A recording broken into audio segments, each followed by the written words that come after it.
Hello, one. Hello, all. Hello, Sam. Yes, they become Sith. When they leave the galactic barrier, you become a Sith. You get force powers, and you shoot lightning out of your hands.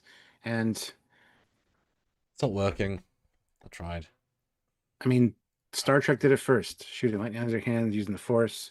It's all been done by Star Trek before. The So, just Force or saying. the S-Force? S-Force. The Spores. The Spore Drive. Are these the Spore Drives shit? Oh my god. The Esper Force. Well, welcome back to Sounds Eden. like sounds like a Power Ranger spinoff. Welcome back to Eden, though, Stuart. The planet of unlimited minerals and gas. We'll see in 20 years. It means a 40-year That would be round Delta trip. Vega. Yeah, What company's yeah. doing that? Seriously.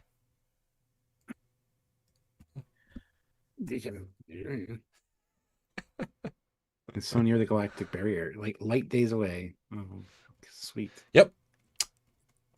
Yep. Which means they knew about Lots the of Galactic issues with Barrier a this long one. time ago and didn't. What we did Yeah. today, Stuart? Today It's reviewing not subtle, is it, though? the second pilot for Star Trek, where no man has gone before. Mm-hmm. Technically, the first episode of the series, not the Mm. Man Trap. I refuse to watch them in that order. But people will So there.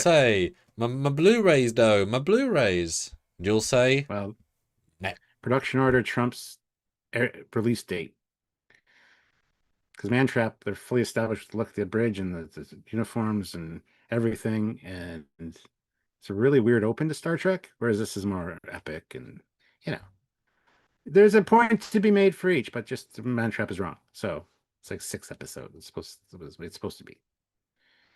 I'm just saying. Don't shoot the messenger. He's thought about it. Right, I'm going to start showing Stuart. You tell people how they can support. We definitely want that today. Yeah. See you in a second. Guys, hit that like button. Make sure that you're following the channel or subscribe to the channel, I mean, and click notification bell icon to all so you don't miss any content from us, whether it be edited videos or lives like this. Every week we'll be doing live reviews of TOS now, so join us on Thursdays for those, usually at 4 o'clock Eastern Standard Time. Today's a little early just because we want to give this the coverage it needs for this one. So yeah, do the things you need to do, comment in the chat. Give us your opinions, thoughts. Best way to do that is to PayPal or Super Chat. PayPal's better because it's gives us more.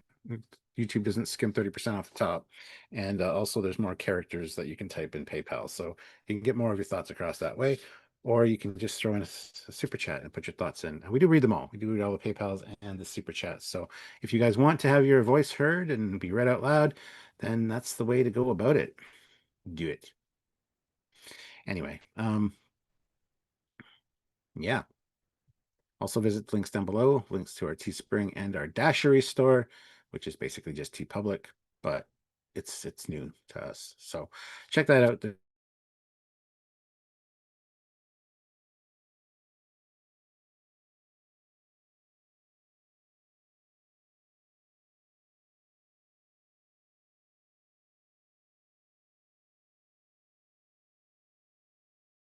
As the queue. Maybe they are the queue. Maybe somebody got through the galactic barrier and his crew didn't try to kill him, and he actually evolved to his full strength, full power, and became Q's. The Q, I don't know. It's a very good question to which there's no real answer. So, but yes, it would be interesting to see, So, bum, bum, bum. Doing a Sam's poll. back. Be with in a second.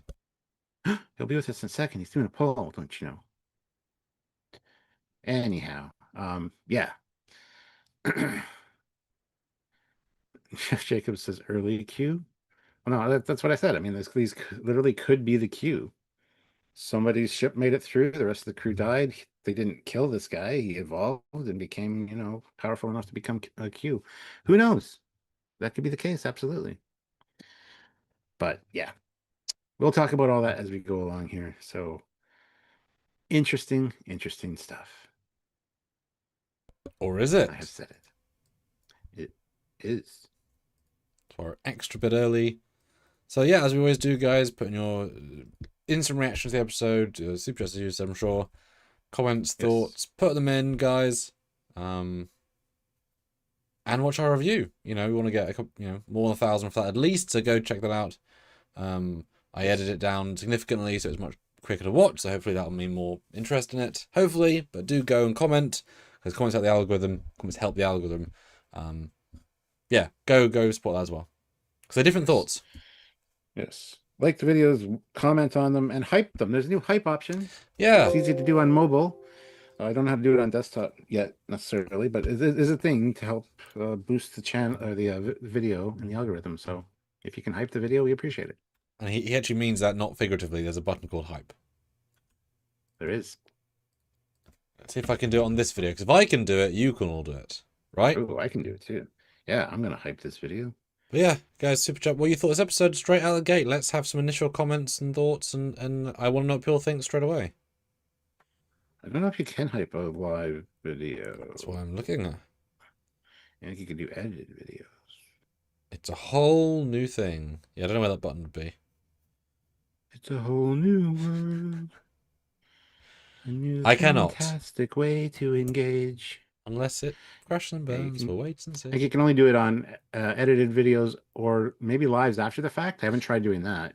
Yeah. But yeah. All right, here we are. We're finally in the 60s, the confirmed 60s. This is, people in the, actually in this chat, but people will have seen this episode actually first.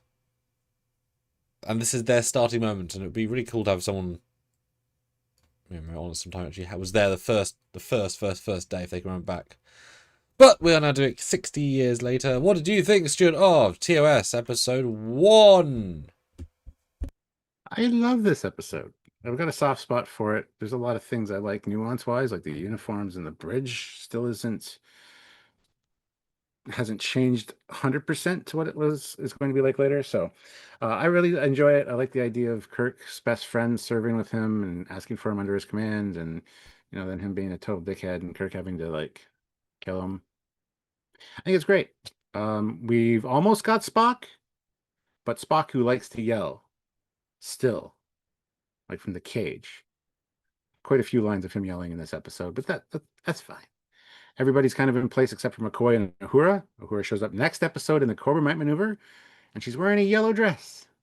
And then she goes to red, and everything's fine the rest of the series. So this one, interesting acting, good casting. Love Kirk right out of the gate. I think he's fantastic. And Dr. Daner is good. Gary Mitchell's good. But as Sam said yesterday, which I never really thought about, it becomes very focused on Mitchell, and he's kind of the main star of the show. And, it's fine because we're going to see everybody else every other week. So him and Dr. Daner are kind of like the more focused on characters. But I really like their kind of arc. Like, honestly, the first conversation that they have in the turbo lift, you get more of a sense of knowing who the hell Gary Mitchell is than you did in 3-4 seasons of Discovery and some of the bridge crew. So 4 or 5 for some. yeah, fantastic job on that, guys. Like, you actually kind of care about him. And yeah. So I like this episode. Yeah. Yeah. There's lots of yeah. There are a few things that, of course, little niggles here and there, but they haven't established what Star Trek is yet. So stupid shit like, exploring, leaving our galaxy, and, there's still a few, the materializer, not the transporter. So there's little things like that we can nitpick and kind of like, huh. And James R. Kirk, I still think, in my headcanon, that's a jab from Gary Mitchell. They've been friends for a long time. They probably had a nickname. He had a nickname for him to make fun of him, and that's the R. And when Kirk sees it, he kind of has that look like, either who the hell is that you made the tombstone for, or you son of a bitch. Fuck you. That's what I kind of get the take for that. So is it a mistake? No, they didn't know what his middle name was at this point. So it is what it is. Later became Tiberius. So lots of fun ways to kind of explain those in your head canon and stuff. And that's one of the things I like about this is you can, retroactively make some, why did they do that? Plus we see more of the Enterprise. We get the sick bay, which unfortunately is an ugly green color. We get a briefing room, which I actually kind of like. I mean, the wood table grain maybe could be changed But other than that, I like the style. It's a nice mix between TOS and the cage. So yeah, overall, I like this episode. It's a good way to start out the series, and like Kirk's been was strong from the get-go. So it's just it's been fun. I mean, Sulu's a background character. He's an astro whatever the hell he's in right now. He's a future captain, is what he is, Stuart. Yes, and no McCoy or Uhura yet, but it doesn't really matter because the pieces are coming into place. So anyway, But we've done the main review portion previously. How did it go on rewatching it, especially after our discussion? As we had different opinions on this. So how did it go in rewatching? How does it act in multiple viewings?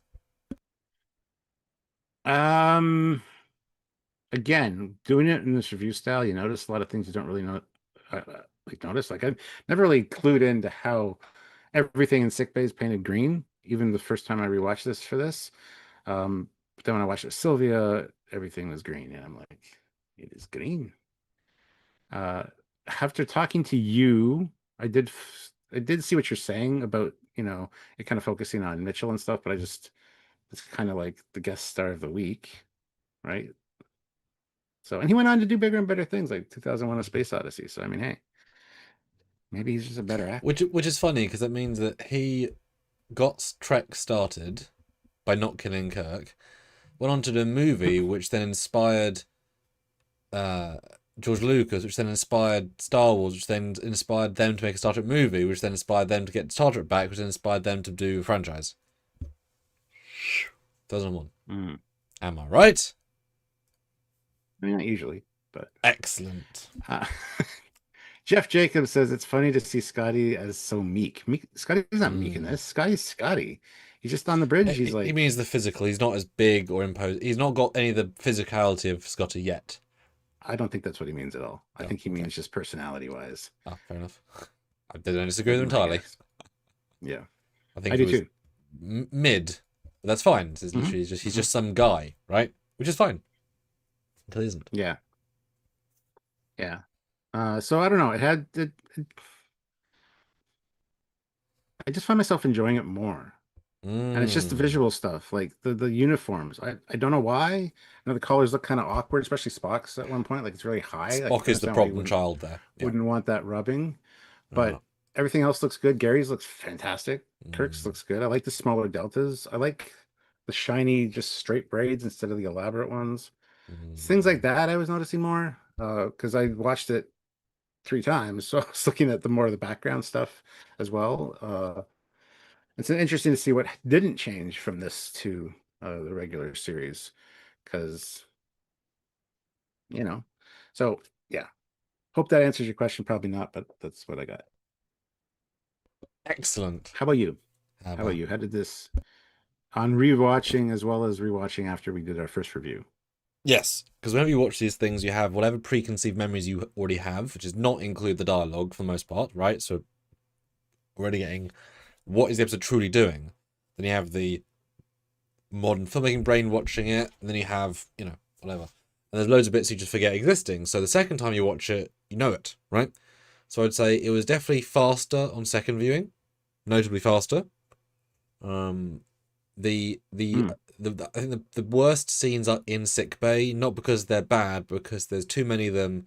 The set design isn't good overall. Like, just as you said, it's less than the rest of the episode, and there's so much of it, and it all looks the same. The second time it's a lot quicker, but the contrasting not so good stands out more.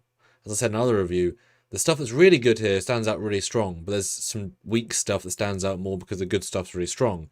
The cages are more flat, everything's pretty decent, with a few extra.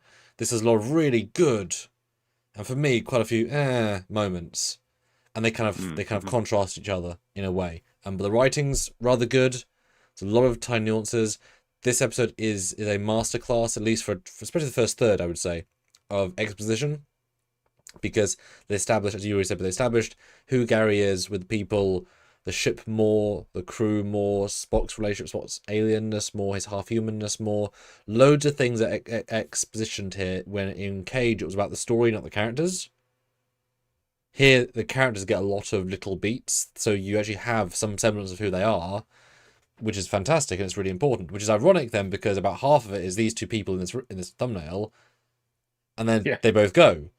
But you're not meant to know that going in. So the fact they dedicate so much raw time to them is a red herring that they're not. I mean, you're not going to kill the two leads, two of the main leads. I mean, she's more important than Spock in many ways in the episode. At least you could present it that way. She isn't, but you could. So you're going to kill two leads, are you? They do. And so they have to give the time to establish these people because they can let Spock and Kirk breathe. But they give them some really, really strong scenes, which highlights fundamentally this show has partially succeeded because of the chemistry and the acting quality, the va-va-voom, the je ne sais quoi of Bill Shatner and Leonard Nimoy. Both of them are excellent in this episode for different reasons.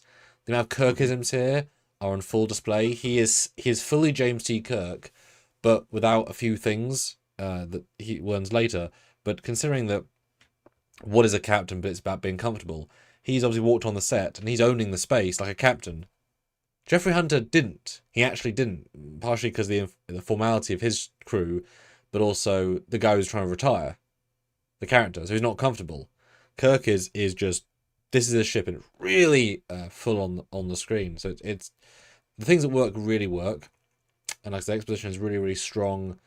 There's some really experimentative shots. Again, the first third, they're really trying to grab you, really grabbing you. Just kind of the opposite of the Cage, where you got a really boring start and then an exposition heavy dump in the quarters, which are slow and dull. It's good, but slow and dull. Here, it's zippy, it's energized, it's stuff. It's really, yeah. The first third is excellent, basically, and it kind of speaks to how TNG started with a big, let's show the ship with these experimentative shots. This is exactly the same thing, right? I guess Gene followed his own whatever.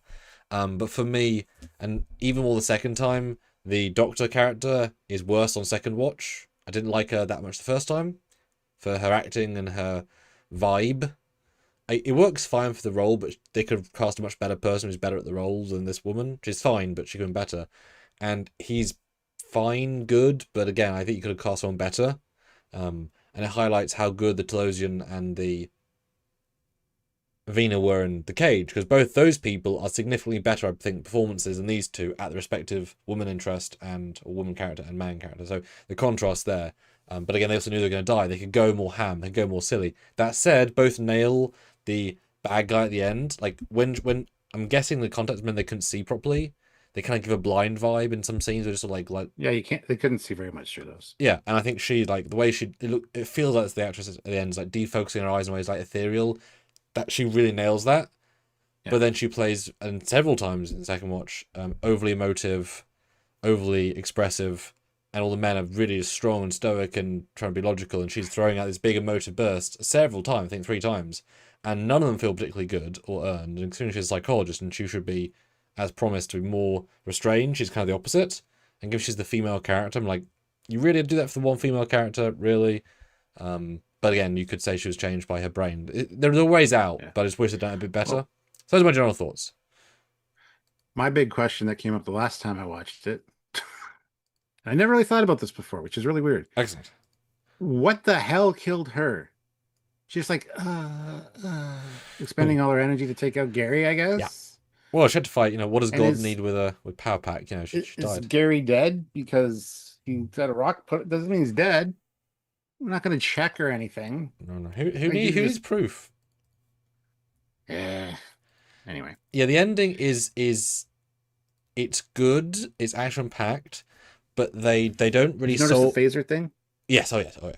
But they don't really solve the problem. They just kill everybody, and definitely not confirming Gary. I don't know.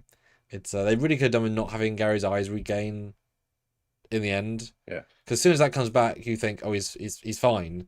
Oh, that said, the one thing why I remember it, I love the flourishes at the end of the fight when Gary has his powers, he flings stuff or Kirk in a way that's ultra human, and they're very, very well done for what is unnecessary extras.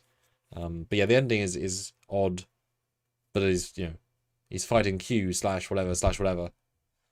Mm-hmm.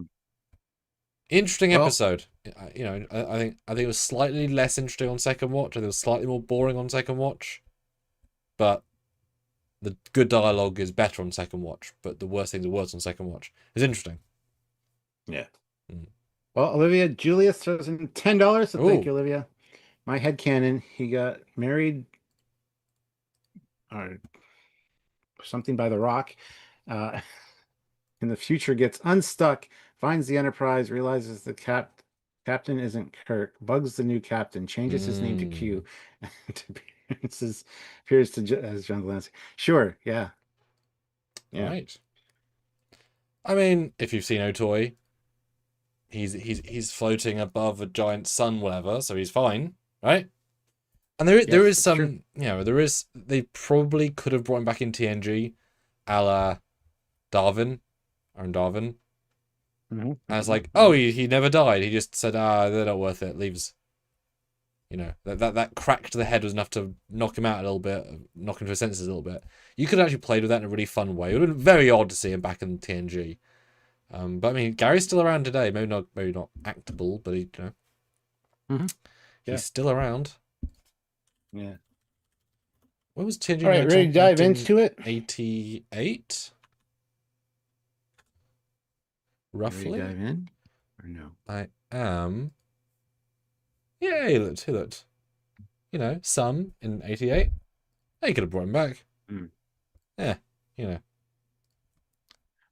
Well, we start off with some problems. I mean, there Mm, may not be problems, but from directly ahead, we're picking up a recorded distress signal, the call letters of a vessel which has been missing for over 2 centuries. mm, 2 centuries would put it in 2066. mm-hmm, So, and it made it to the edge of the galaxy. That's the other one thing. mm-hmm, Um, mm-hmm. but yes, did another Earthship once probe out of our galaxy like we intend to do? Yes. Yes, indeed. Although I can't fault them for this one, honestly, because they haven't established really what Star Trek is or how big the galaxy is really. And they repeat the fucking mistake in Star Trek 5. They go to the center of the galaxy, which is just as far, if not further. So anyway, that's fine. Well, But the great intro is like beginning dialogue, right? it's starting big. I mean, it grabs you, the edge of the galaxy, and Remaster does a Yeah. great job of showing some sequences. But yeah, it's definitely, Voyager is near one end of one quadrant. I mean, the Enterprise would have had to travel here for months, and by months Yeah. I mean years, for this. Now I'm fine with the Valiant, was it? That got lost? Yes. I'm fine with it being thrown through a wormhole like Vija, ends up near here, and they spend 5 years going to the edge because why not? But then also they say in dialogue that it gets pulled out on a gravitational eddy through the barrier, and given how violent that was for Enterprise, Yeah. and then they on their own power came back, so double set whatever. I did not catch my either watches well my first watch that they actually did lose people. Several people's brains exploded. Which I never Yeah. caught. 7 people were dead, and then it turned out to be 6 because one was fine. No, of the Enterprise crew. Oh, yes. Yes. No, because it's waved away so much. So there were deaths. Never how many, but all top C's. And so, Their brains' neural circuits were fried, as they put it, which is fucking stupid. well, they couldn't handle the ESP improvements. I mean, it's relatively straightforward. Neural circuit. Look, do you want to close the damn circuit or not, man? No, keep that circuit open. Oh, Keep those people God. alive. No, it's definitely Maintain the circuits. but if the Valiant was, well, it's fine to not pick up a probe thing in the big vastness of space, but that close is a human colony that is there to do ore, and the Valiant signal is right there, as is the Great Barrier, and they never found it. I mean, if once every 20 years, fine, but it's yeah, there's definitely numbers they threw out that don't mean anything, and it's kind of a hard to take as canon. Just the idea they could get back from here in any context is a bit laughable, especially as they lose warp drive, so they would never return home. Like their great grandkids wouldn't see Well, home. they fix it. That's what I'm saying, but they wouldn't, at impulse, that their families would never see home, right? They're that far away. Yeah. And they're very chill. Very, very chill. Speaking of very chill, Spock is smiling. He's expressing. He ain't Vulcan yet, but it's a He's good more scene. Spock. More Yeah. Spock, yeah. And I do like this interplay between Kirk and Spock here. And the one thing that, again, they haven't established anything yet, but Mhm. in fact, one of my ancestors married a human female. No shit. An ancestor, huh? I maybe he just didn't want. Maybe he was joking. Maybe he was just not letting people in on his personal life. He didn't tell anybody he had a stepsister forever. So Yeah, I don't know. yeah. One of my ancestors married a female. Really? A human female. Really? It's Good job. Spock. It's in your record. I saw it when I recruited you I for this. By that I mean I like you were think still here with Pike left. yeah, they wanted Leave. him to be part human, but they weren't sure how human. So it could have Yeah. been like a grandmother or or a grandfather or something How like that. direct So you go. But like I say, have exposition right at the start. We know he's. I mean, we always knew he wasn't human, but we give him some. The context kind of feels good here. It feels important. Although yeah, Earth emotion of annoyance is like, so what? irritation. You've never heard of irritation. The way he plays it is like he's never heard of it, as if it's the first episode. Not he's been in No, Starfleet for no, 30 years no, and he no. dealt with That Pike was last. superiority. Ah, one of your Earth emotions. He was just being a dick. He was being Not an not Enterprise Vulcan. not acted successfully for that to pay off. I think. Oh, I disagree. Had he done that in season 1, 2, or 3, he would have done it entirely differently. Um, Small thing. It's kind of We like got a Pan lady. Oswald. It's like there you would know that stuff, and you We got a lady behind him yeah, with just wearing '60s clothes again. So just walked on the set. But it's so thematically real that we start TOS with the leads of TOS as the mhm. group unit, as colleagues, as friends. This is exactly right, right? It's good. And this is the table from the cage briefing room, as is the Yeah. we have repeated parts, which is great. So Jeff, sorry, Jay Johnson says Edge of the Galaxy. No, Delta Vega is in the same system as Vulcan. Yes, not only the same system, but with an eye shot of It's a Vulcan. You moon. can see it from the surface, and it's also a moon, and it's covered in snow. So yeah, Yeah, Vulcan thanks, has no JJ. moons except the one that's across Except the all the ones they galaxy. have. Yeah. And I think this is actually the Helms console they've just shoved here. Because that looks like the Helms console. Where? What? The transporter room, sorry. Like I thought Oh, both times. Isn't that just the Helms console that's just stand? Yeah, it is. well, in the cage, it's the same thing. There's no sliders, but Yeah. there's somebody's head down on the bottom there at the lower left. So I think they've Looks like just somebody's head, they just haven't maybe. built it yet. Maybe. Which is fine. I just thought it was odd because it's not the same console. But the room is now changed. The painting's there. It feels almost there. I like they built a physical prop for this for basically one shot. It's good. Yeah. We're right in the action. It's nice. I like the logic of we're gonna plug into Spock and he'll work it out. Cool, good stuff. We're right in the action and we've got a really good corridor shot, which we didn't have in the cage. We never had these. We kind of did, but not really, really. The ship feels like a character in this episode, and where the cage didn't. And there's a lady in trousers, worth noting as well. Are we going to talk about the transmitting thing? Yeah, oh, you did. The Yeah, recorder? Oh, yeah. I We can didn't talk about see it. more. Yeah, go back. It's fine. Looks good. Yeah. Oh, what was that? That Sorry, was. you're just like flying along here. It's like, holy shit. Yeah, it was. Yeah, summarized. I do like the upper shot of them going into the room, which you don't see very often. You get it a few times in TOS, but Yeah, they're more experimentative here. And Scotty, who is Scotty? He's not some guy. He is Scotty. Worth saying. Let me meet Gary Mitchell. He's like poking fun at Spock for losing chess. Although, does it Oh, bother sorry. you we've not had carpet yet? Because that top shot does show us just the studio floor. We haven't got the. Don't know, don't care. Okay, okay, fair enough. It's all good. Did those hallways even have carpet? No. The main ones did, yeah. Yeah, Gary Mitchell. Is this just one take as well? And they walk in and out. It is, isn't it? Ooh. Yeah. Not quite the refined turbo lift we get later, though. We don't have the things on the walls. The windows are bigger. Mm-hmm. So, but yeah, It's very this camaraderie atmospheric. between yeah, this camaraderie between the three of them is good. Like I said, learn more about Gary Mitchell than you do about any of the Discovery Bridge crew. So, yay! And it's interesting because the chemistry between the three are really different.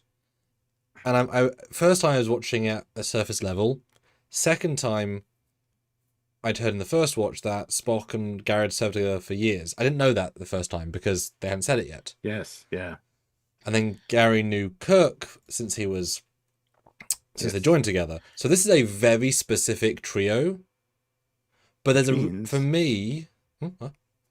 Which means Gary Mitchell might be able to show up in Strange New Worlds and serve with Kirk or serve with Spock before. Yeah. All this, because Kirk requested him out for his first command, which is this. So. Yeah. I would expect to see Gary Mitchell on the Enterprise, even just briefly, because you've now set that up. But I do think I tell me if you probably disagree, but I feel there's a little bit of friendship jealousy with Spock to Gary, that they're two sets of very good friend pairs. But when you put Gary, who's chill with Kirk, and Spock, who is chill in his own way, then Gary overdoes Spock's chill. Spock in this scene I felt was a bit standoffish, and not like literally, but just like, yeah, that's your better friend. It's subtle, but I caught it both times. But now knowing his history, I'm like, And I do not disagree with you. You are wrong. I'm right, but wrong. You're right that yes, you're right about the thing, but you're wrong that I would disagree with you. I'm not saying that he wanted to murder him with the phaser rifle. Wow. But there is some proof later on that he wanted to murder, because Spock, let's be honest, he goes straight to killing him. He goes straight to him real quick. It's logical, fine, but he goes straight to killing him. That's his option number one. 2 times. Yeah. But it's a good little scene. And we get a nice walk on the bridge. You get to see the bridge dome, the upper bridge dome, which I think we see 1 or 2 times in TOS, not including this one. So that's cool. Nice, like that view. Colors on the bridge as well. View screens there, all in one piece. Yeah, it's good. And here's where I want to point out: there's still muted colors on the bridge. Yes, there's red popping now, but it's still not quite there yet. I really like the color palette of these uniforms. Because what Gary is wearing is essentially the red shirt version, because it's kind of like a more orange. It's got more red in it. But I kind of like the more subdued look a little bit. But then we get into TOS and it's just going to be the same for the whole thing. So I got to appreciate the differences where I can. Actually, in Charlie X, the outfit they give Charlie X is a really nice outfit. And it's one of these like older ones. Not exactly the same, but I love that. So. But yeah, we got some goosenecks lying around the bridge, some really short ones on some of the stations, and then of course Kirk's. And that sign on the side of his chair, you see it later very clearly. It says 3C42, which you would assume would be a door sign for Deck 3, Section C, Room 42. But for some reason, it's on his chair. Shouldn't that be 1A01? Like the head honcho's main computer thing. Yeah, 1A, 2B, 3C, just in case he forgets. It's right there. No, don't do that. You read that out loud, you're going to have problems. But no, fully packed set. I love it. I'll steal a spoiler from our Saturday video. You would realize very early on our breakdown that it's missing the colored light panels on the top and bottom of the consoles. Yeah. Who noticed that? Anybody ever? But it's such a, because the room is more monotone. Yes. Because your brain knows what's not there. The red and the grey and the black as a 3 don't work as well as they should. You need the green and the purples, and those every little other thing elevates it, where this is just more compressed. It's not bad, but it's not as, for me, it's not as good. But it's an interesting look. It's an interesting look. Well, see, I really like the cage bridge. I like this bridge. I just wish the chairs were different, because they just look like standard 60s missing the blue, chairs. Right? Missing the blue and the black of that as well. And more diversity on the bridge. Instantly, he has this random black actor off the bridge for taking station. There's another actor on the bridge. There's at least 3 Asian actors. There's a Scottish guy. So already, and the ages are also slightly more diverse. There's some older people, some younger people. It's not just Fields like in the 30s range. I feel like they're older, which is great. I watched Cage and thought, why is it so limiting? It's just I didn't think a second. It's broad. It just is for its sake, which is perfect. Yeah. Then view screen goes on, and it's better than the Cage's view screen, but not by much. We're still not there yet. It's Maybe the next less episode will be bad. fine. Yeah. Yeah. Yeah. We've got The a next yoke. episode we get a lot of view screen shots because it's a corporate maneuver, and Mm. it's established to be the TOS one, which has more going on and a bigger screen. So Hey, at least we know holograms. But we've got a yeoman that serves 0% of the plot and abandoned relatively quickly in the thing of the show. I don't quite know what the point of her was. World well, building, I guess. she was a model at the time. She was a model and Ah. actress, so they just wanted somebody pretty, I guess. And she might have been. I think she was originally was replaced by Janice Rand. Yeah. But no, I know one thing I want to point out too about these uniforms is the women are wearing trousers or pants. Mhm. She is. Dr. Dana is as Yeah. well. And then we go to skirts. An inch of It's- skin showing. Yeah. And it's Yeah. funny, it's actually the reverse. This big neckline is then removed Mhm. in TOS. So Yeah. they desexualize and resexualize the women a bit. Yeah. And then you got Spock at a station using a very, very World War II. Yeah. I mean, they just grabbed it from some store, right? You can literally see there's a weathering, there's a splitting on the end. I mean, fair enough. It might be a couple of years old. Although, can you imagine if that show's been Stranger World Season 5? Be kind of neat. Because these things are, in theory, starting to come in. That'd be kind of funny if... I love how it's like so simple, but it's also like the shape of these. Yeah. Like that replaced them. Like just boop. Yeah. I love that. It's great. The fact that that's the difference between these two episodes and everything future. In Cage and this, they grabbed a leather box from an army surplus and had that be his medical kit. And they grabbed, not for many things, and a earpiece from a World War II bomber. And then when they got to TOS properly, they thought, that's not forward thinking. If to design something that does not work in any way, that's not practical in any way, and that's the sci-fi. What is that thing that you're using? It's just a bit of metal, but it's design. What is the tricord in a little satchel? It just carries four tubes, and that does everything, right? Sci-fi, that's where we elevate, right? And that's the difference in these two and that. We're still in it, and it's mostly not there. But that little bit of holdover is a problem. Yeah. Not a huge problem, mind you, but No, but it's contrast, right? Contrast.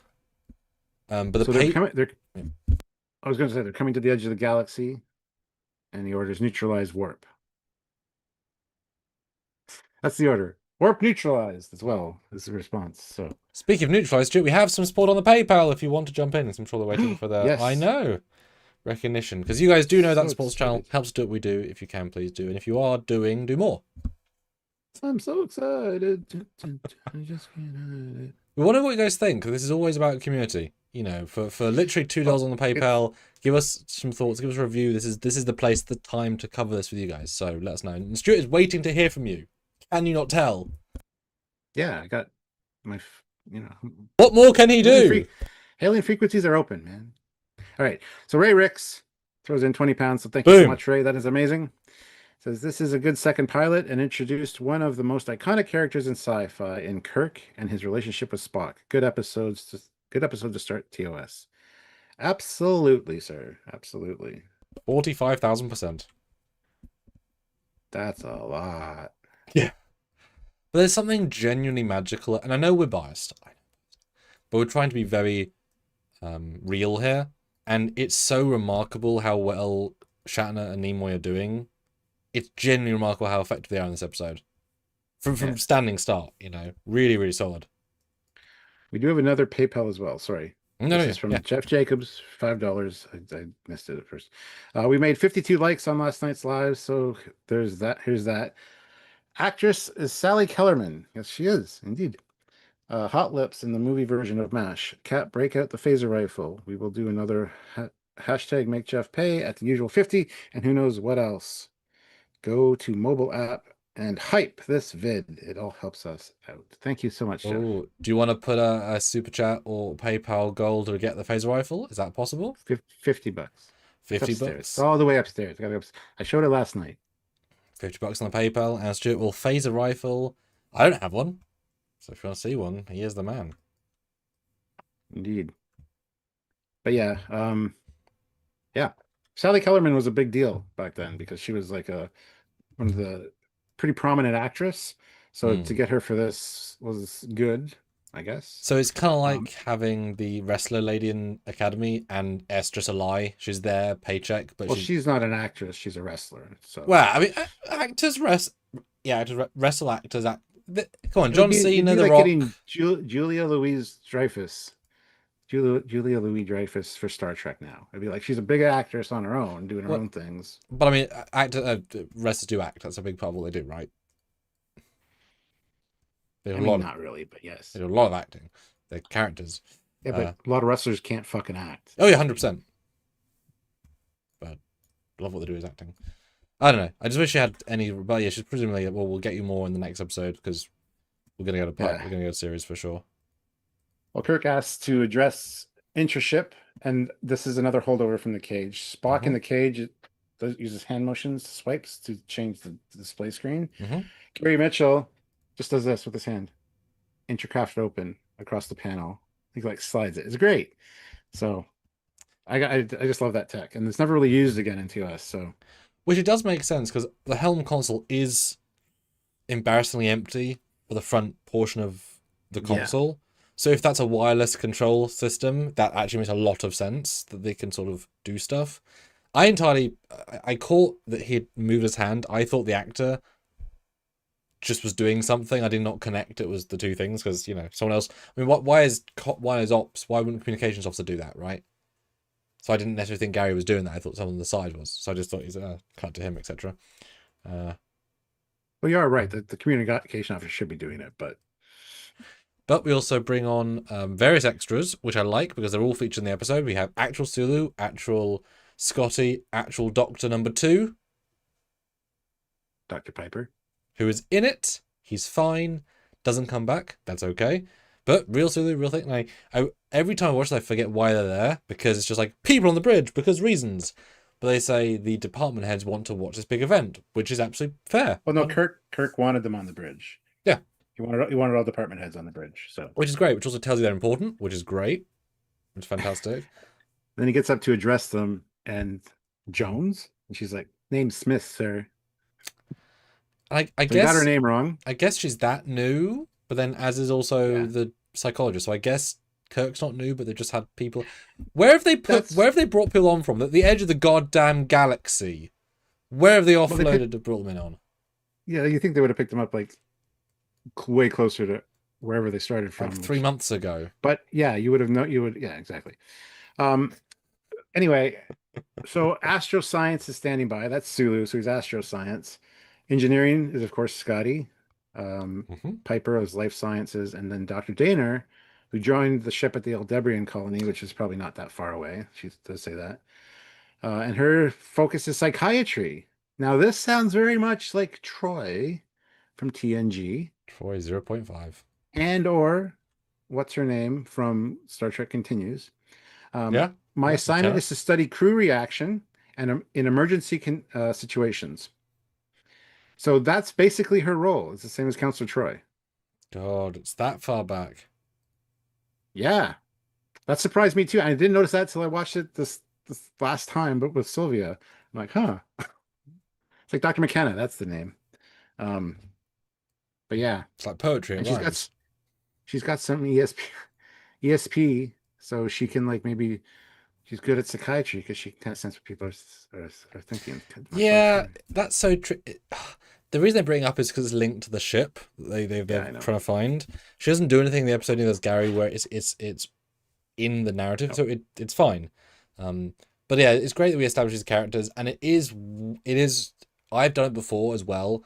You want to establish everybody so that you don't think the ones you aren't establishing will die. So everyone's kind of given a reason, and then used or not used, that's up to the story. But we don't think any differently. They're all just people, which is great. And Kirk just effortless. He's just in control. You know, I'd love to know, and I don't think Bill would remember this, how many days he spent before filming this scene, right? Like on the sets, on the bridge. Did they rehearse on the bridge? Did he spend a week just getting the lay of the land to his captain, or did he literally just hired on Thursday, costume field on Friday, weekend to learn lines? That's what it would be. And Saturday, I think because he's I mean, there's the thing. He's a born captain. Yeah, no shit. Right? Yeah. And classic for real member for 36 months at the rank of ensign. Says 3 years right here. Woo! Yeah, man. Amazing. What could do that, eh? Amazing. Amazing. Um, but yeah, we get Spock listening to the Hmm. recorder. The tapes are burnt out, so he switches over to memory banks. Okay. And you can see the little gooseneck thing beside us, and they have green. Some of them have green Hmm. viewers, which is Hmm. great. Yeah, they work a lot better as tiny Yeah. additional props, Yes, they do. which I is kind of like the way absolutely they look there. It looks kind of good. yeah. Nothing wrong with it particularly. It's a And we quite a get some back long, and it's quite a long bit of exposition in this scene, but it is all important. yeah, So yeah. yeah, And we get Gary being Gary, hitting on the ladies and is that what he a was walking doing? freezer unit. Oh yeah. Because I thought he was being both times there was a little. Could you just read out subtitles here? But I heard something about him being mean to Doctor Lady, Yeah. and then her Well, bantering no, back. because So I she never got says, flirting. "Oh, absolute flirting." It's just the way he does it.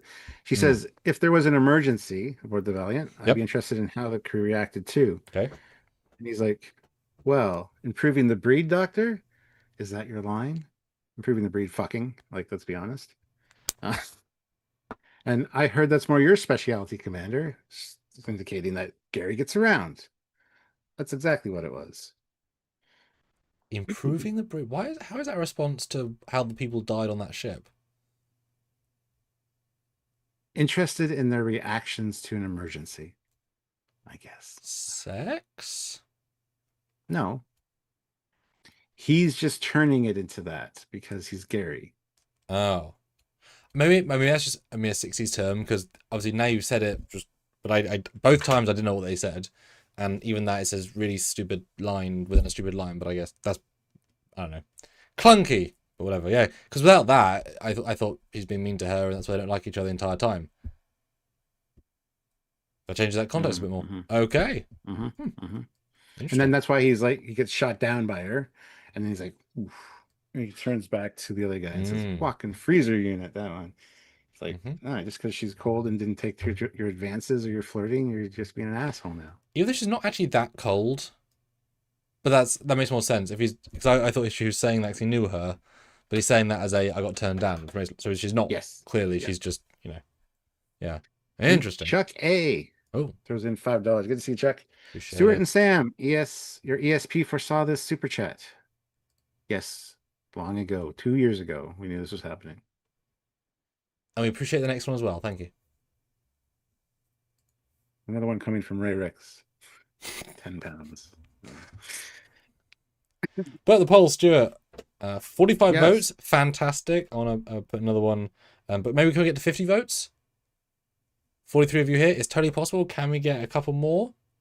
50 votes. I'm loving the reaction so far. Really interesting poll. Yeah, 45 votes. Put in some more votes if you can. We'll give another minute or so. Yeah, and guys, remember, if you super chat, we stop what we're saying and jump in. Your thoughts and comments. Hope you're enjoying the show. Oh, and then Indeed. Kirk is on the railing, which he does, what, a dozen times in all of TOS? It's very infrequent. But what a Oh, he power... does it quite often, actually, behind Does Spock's he? station there. Because Yeah. that feels like such a wonderful power play. You've got to be so confident in your ship to do that. Yeah, I love especially it. that part of the railing. You gotta make sure it's strong. I love it. He sits there. He also leans on that from down below quite often. Yeah, So, oh yeah, I remember. Yeah. but yeah, Yeah. he seems very at home here. It's not like it's his first day on the job on the ship. He's Hmm. like, yeah, I own this bitch. Yeah, my youngest captain in Starfleet at this point, and one of the best Hmm ships. Maybe handpicked from Captain Pike, or not. Yeah. It's So important to know. Spock's orders and counter orders. They're looking for information on ESP, Mm-hmm. and then Kirk's like, "Doctor, how are you on ESP? The test I've taken, I'm rated rather high. It's not what I meant. What do you know about ESP?" And then, yeah, the fact that some people can sense future happenings, read the backs of playing cards, and so on. At least we now Like the know. beginning of Ghostbusters. Oh yeah, that exactly what I thought. Yeah, foreshadowing. I guess playing cards are still a thing. See, playing cards and coffee breaks are still a thing. Yeah, well, I mean, yeah, why not? But I really like that. That's again really clever exposition. Having her mistake what he's asking allows us to learn directly what we need to know about her and a characterful little moment versus just Yeah. asking and answering. It's really small, but it's really smart because this is all important. Everything in this episode is important, and then they sort of start playing with it. But these first scenes, it's all crucial. But boom, there we go. Hmm. Although it is, the other thing, it does date a bit in a way Cage doesn't because it is kind of pseudoscience, Yeah, absolutely. and they treat it like fact. Yeah. So, but it's like he's also holding a World War II earphone onto his Vulcan ear, so it's fine. Fine. Like how both this one and the Cage both focused on like mental powers. Yeah. Of I some never thought sort. before, Like but yeah. it's very much quote unquote cerebral. But it's the same kind of idea, just retreaded with And more action. Charlie X almost. Yeah, absolutely. Three And in we the get a lot first of that in 5. Star Trek, right? Yeah. Yeah. So But then they decide at warp factor 1, which actually I like in this one, in this situation, or space, whatever, warp 1, take it slow. But I don't quite get why they're going through. Because the Valiant oh isn't on the other side. They're not chasing or finding it. It's been destroyed for 200 years. They're not. There's nothing because that's left. their job. They're probing outside the galaxy. He says it in the first line of dialogue. But that is it. It's just because we're Yeah. here. Like, did they come for this mission? Or they happen to be here? It just feels such a monumental moment. But the stakes of the way they're presenting it feel like, yeah, well, since we're here. No, that's the first line. Did another ship go outside the galaxy like we intend to do? Like that's their mission. That's what Right. they're going there for. Okay. I see. And then they pick up the distress beacon on their way there. Right. So Okay. See, if you miss one line, same with the Cage, yeah, man. If you miss one line. yeah. Okay. And right before this, Spock says that the Valiant captain ordered self-destruct and destroyed his entire ship. So Yeah. Not intent as a not accidental, intentional. Yeah. yeah. And classic for real, Oh. $5.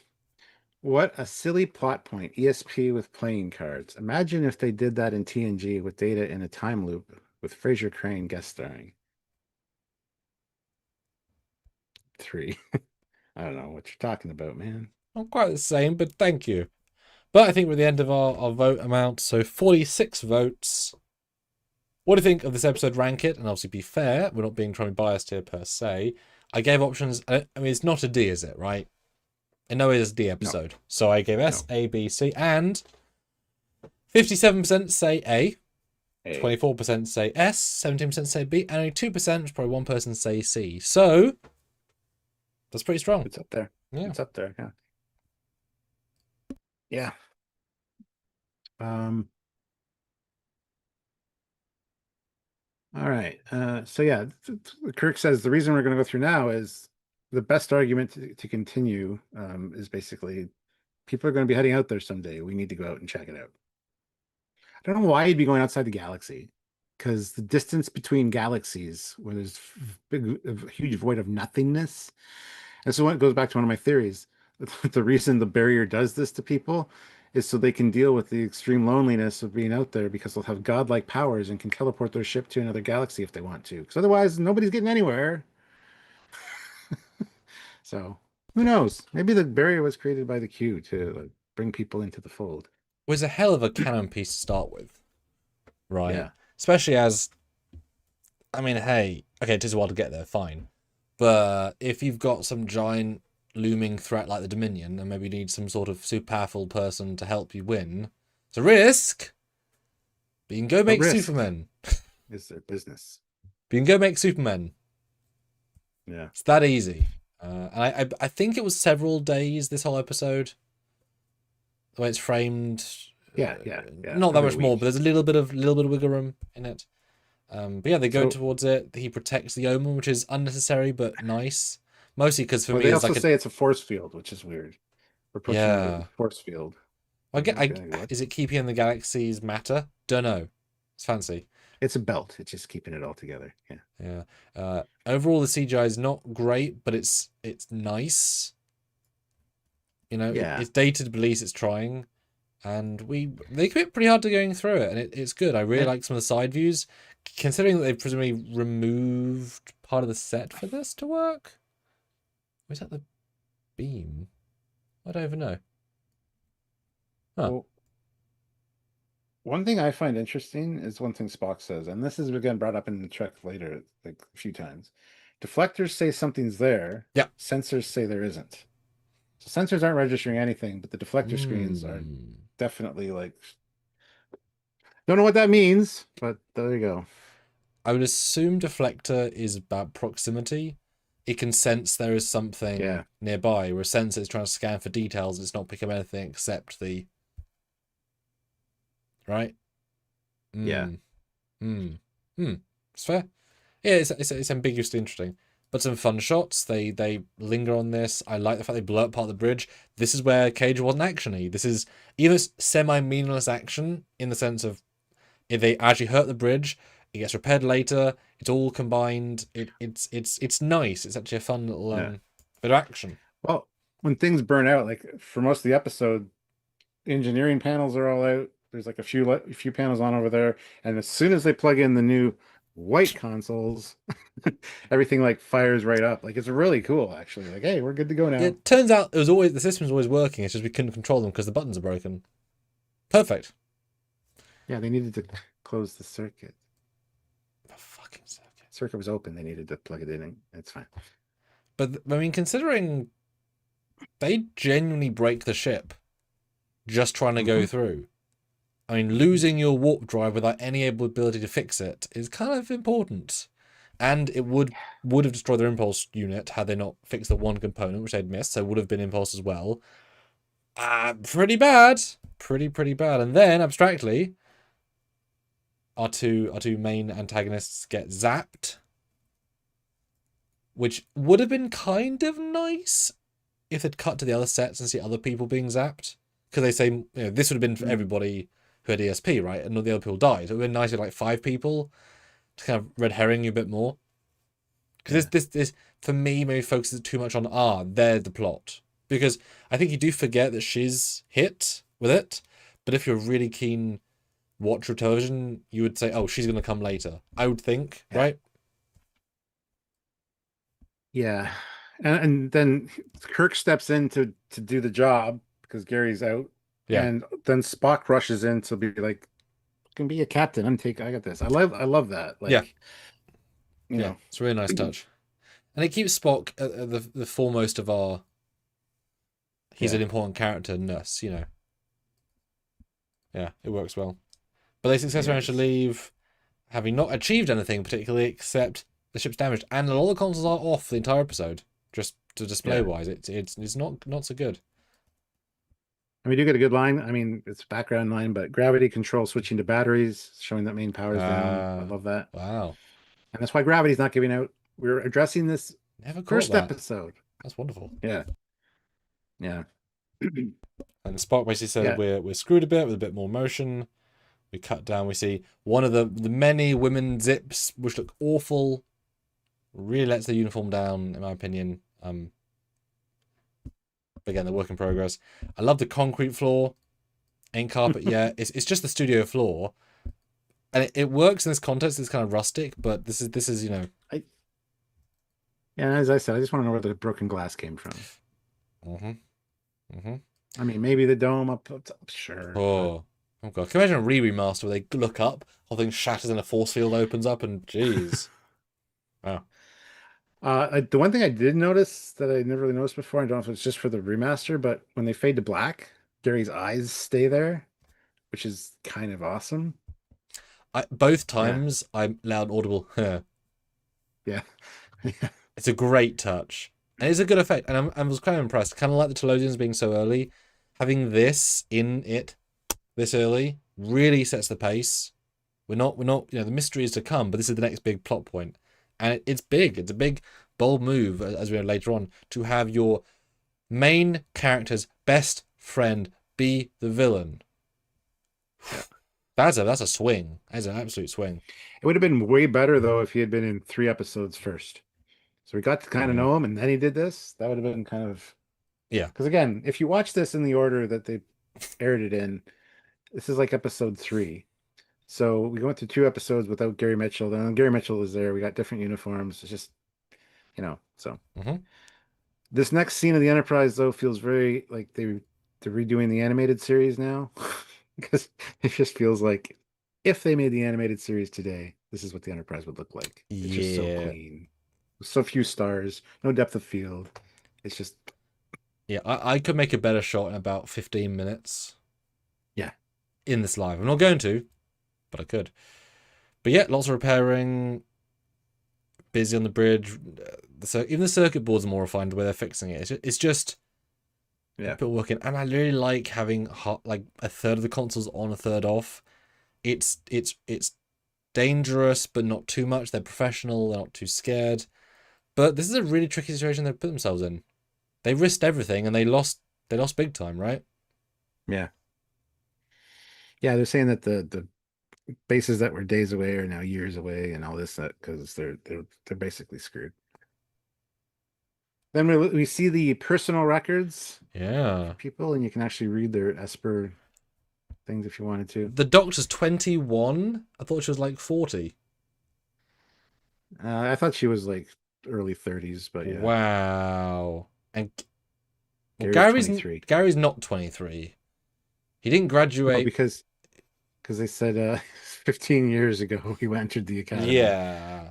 Kirk is like 38 and he's youngest Captain Starfleet. So Gary ain't 23. Well, Kirk was 34 when he became captain, I think. Hmm. So this is just they're just not paying attention here. Nobody's gonna read it. It's fine. It flashes by so Well, and quickly. this is the remastered as well. But I love how it's just Yeah, you like could fix it. pen and Yeah, I paper. love how things are just like underlined with like Yeah. it's like And it's okay. smudged. It's so garbage. I love it, but it's total garbage. Although it was, cause it's so quick, right? Like no one at the time could read it, not even a hint, Yeah. right? But I was intrigued. I thought second time that okay, it showed clearly ESP rating, a perception quotient 20 out of 100 for lady, fine. I thought Gary's would be like 40, but it's 20 out of 104. 20 out of or over? 20 over. Because is it like eyesight? Like 20/20. You could have Mm. 30/20 vision. You can Okay. have I don't know how that Okay. would scale on a chart. Yeah, So because I was thinking he's gonna be significantly more because he has days of whatever. Yeah, these are wonderfully garbage. well, He's not 20. Dr. Dana, yeah, I know, shows up with the autopsy report. So yes, people died. You missed Each that, and it adds case, such a wonderful depth. each case, we don't know how many, showed damage to the body's neural circuit. An area of the brain was burned out. Yeah. I kind of love that because Yeah. it affected loads of And people, and these are the only two survivors. Would have been yeah. amazing though had we seen one shot. Oh, they should have done this with Gary on one bed, unconscious, and every other bed with a body bag over it. Yeah. And just like no, there's like Yeah. or even like do 2 shots reverse and be like, yeah, there's like several rooms worth of dead bodies and the Gary who lived. But that would Yeah. devalue the fact that she's able to be walking around this quickly, because you sort of again forget that she's affected, but she's walking around being Yeah. fine, And then she also says, well, yeah, the Gary's fine except for his eyes. They're trying to find a reason for that now, she says. I guess And he's in why there for the eyes, not for his general condition, because I wish she would be in there. yeah. Yeah. And plus he got knocked out. He got knocked the fuck. She Yeah. was like not down Well, for he a hit second. She glass, was didn't he? fine. She was Concrete and yeah. glass. And she also says, and why out of our whole crew, only certain people were affected. So I want to know how many people were affected, how many died, because everybody else that was affected would have died. Because even the Valiant, they said there were 7 casualties, and then oh no, make that 6. One seems to have recovered. So is it just? I guess it would have to be just these 2. Otherwise, other people on board would be undergoing the change.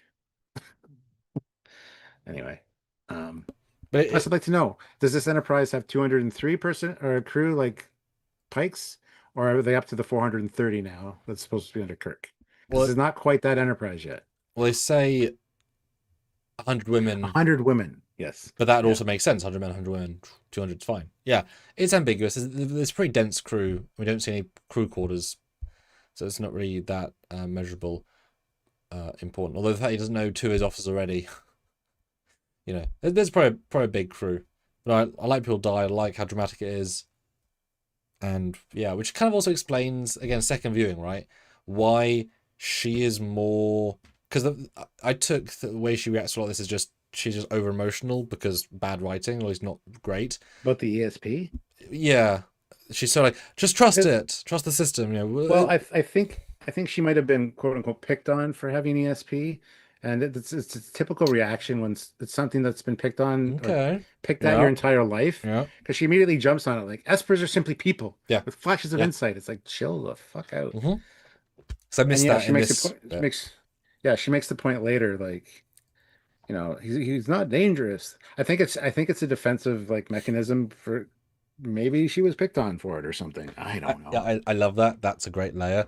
But what occurred to me as well is that maybe, and if you missed that pure died line, but when you add that Yeah. in, let's throw out a number. Let's say 20 people were affected, right, and they all died. So she knows that everyone with ESP ability on the ship died, because that's had to be what happened, right? Everyone within a whisper of that ability all got killed, except Well, her, who's aficionado, and Gary. it, And Gary's now showing signs. So she's thinking, A, I'm very thankful to be alive. yeah. This guy's special. He literally survived an apocalypse targeted at us. So I'm definitely going to be involved in that. I'm really going to push hard, because it's not just It Gary got affected. This is a big thing. yeah. It feels like it's a bit of fear mongering going on though, because Spock says, "Are there not also those who can see through solid objects and cause fires to start spontaneously?" And she Didn't gets even hear defensive. that. She says, Didn't hear that. "Yeah." She says, "There's nothing about it that could possibly make a person dangerous."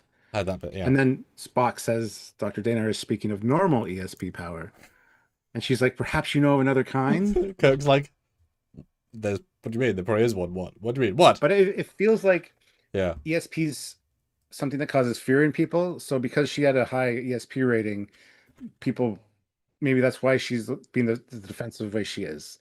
It just That's what I mean. uh, There's something there that doesn't work if you don't understand the layers for me. And these are helping to yeah. kind of give the depth. It's not, they really needed anything with her having powers at the start. Yeah. Because without that, it's all just, oh, I can 1 out of every 30 times see what a playing card is. It's called chance. No, it's not. I've got ESP. That's how it feels unless you, all they had to I do, got ESPN. It's on my TV. Yeah. glad you made that joke. All they had to do, I'm serious, is that when she's dealing with Gary, that Gary guesses what she's going to say before she says it, and she does the same to him. And they just got a bit of intuition. Or to the omen, right? It'd be funny if Something tangible. she did that to Spock. Yeah. Like Spock was about to make a point, Yeah. and he'd be like, "Yeah, that would be nice. Just one or two little moments. That's all you need." Yeah. But yeah, Because then I mean, you I can do have that. Me and Sylvia do that all the time. We finish each other's sentences, or sentences. we say what the yeah, we say what the other people's. We do it too, you and I. Yeah. Right. Like we're so familiar with each other that we know the patterns. Sentences. Oh. You're failing, man. Man. But yeah. Speaking of not failing, though, I love that the TOS graphics are from day one, real day one, because they're goddamn good. They had actually designed them because they were used as a hero element, as we had sickbay. Mhm. And it is basically the same set. It's painted worse, but it is Matt Jeffrey's design language. But it Yes. also shows how important the clean white or grey and then colour bounces help, because it's not a good set, really, even though we know it's a good set. It's weird. It's all just green, yeah. And he's got the words up on the screen, and it's funny because the camera's here and it starts to move, and he's not moving. And when it gets around the side, he like turns the monitor and then turns it back and starts moving around. And it's like the direction for action didn't start here. It's like the camera started moving and action, and that's when he started doing stuff. It felt very odd to me. But hey, what do I know, right? And you got the big clicker remote controls like they had for TVs back then, the big buttons. Yeah. But I also like how they had to design the elements in that we maintain in TOS. And it's nice, a fun, quote unquote handheld monitor, very small one that they manhandle. They spin it, they throw it with no semblance of care for the prop, which kind of shows it's metal. But I like this is very much Khan, right? He's been in bed. He's Yeah, back. yeah. I'm able to read quickly and learn, and you know, knowledge is power. So oh my God, Stuart! Okay. Tell me this. Have you got the screen cap on with the monitor in the middle? With the light off, Yes, the light off. I can. Hold on.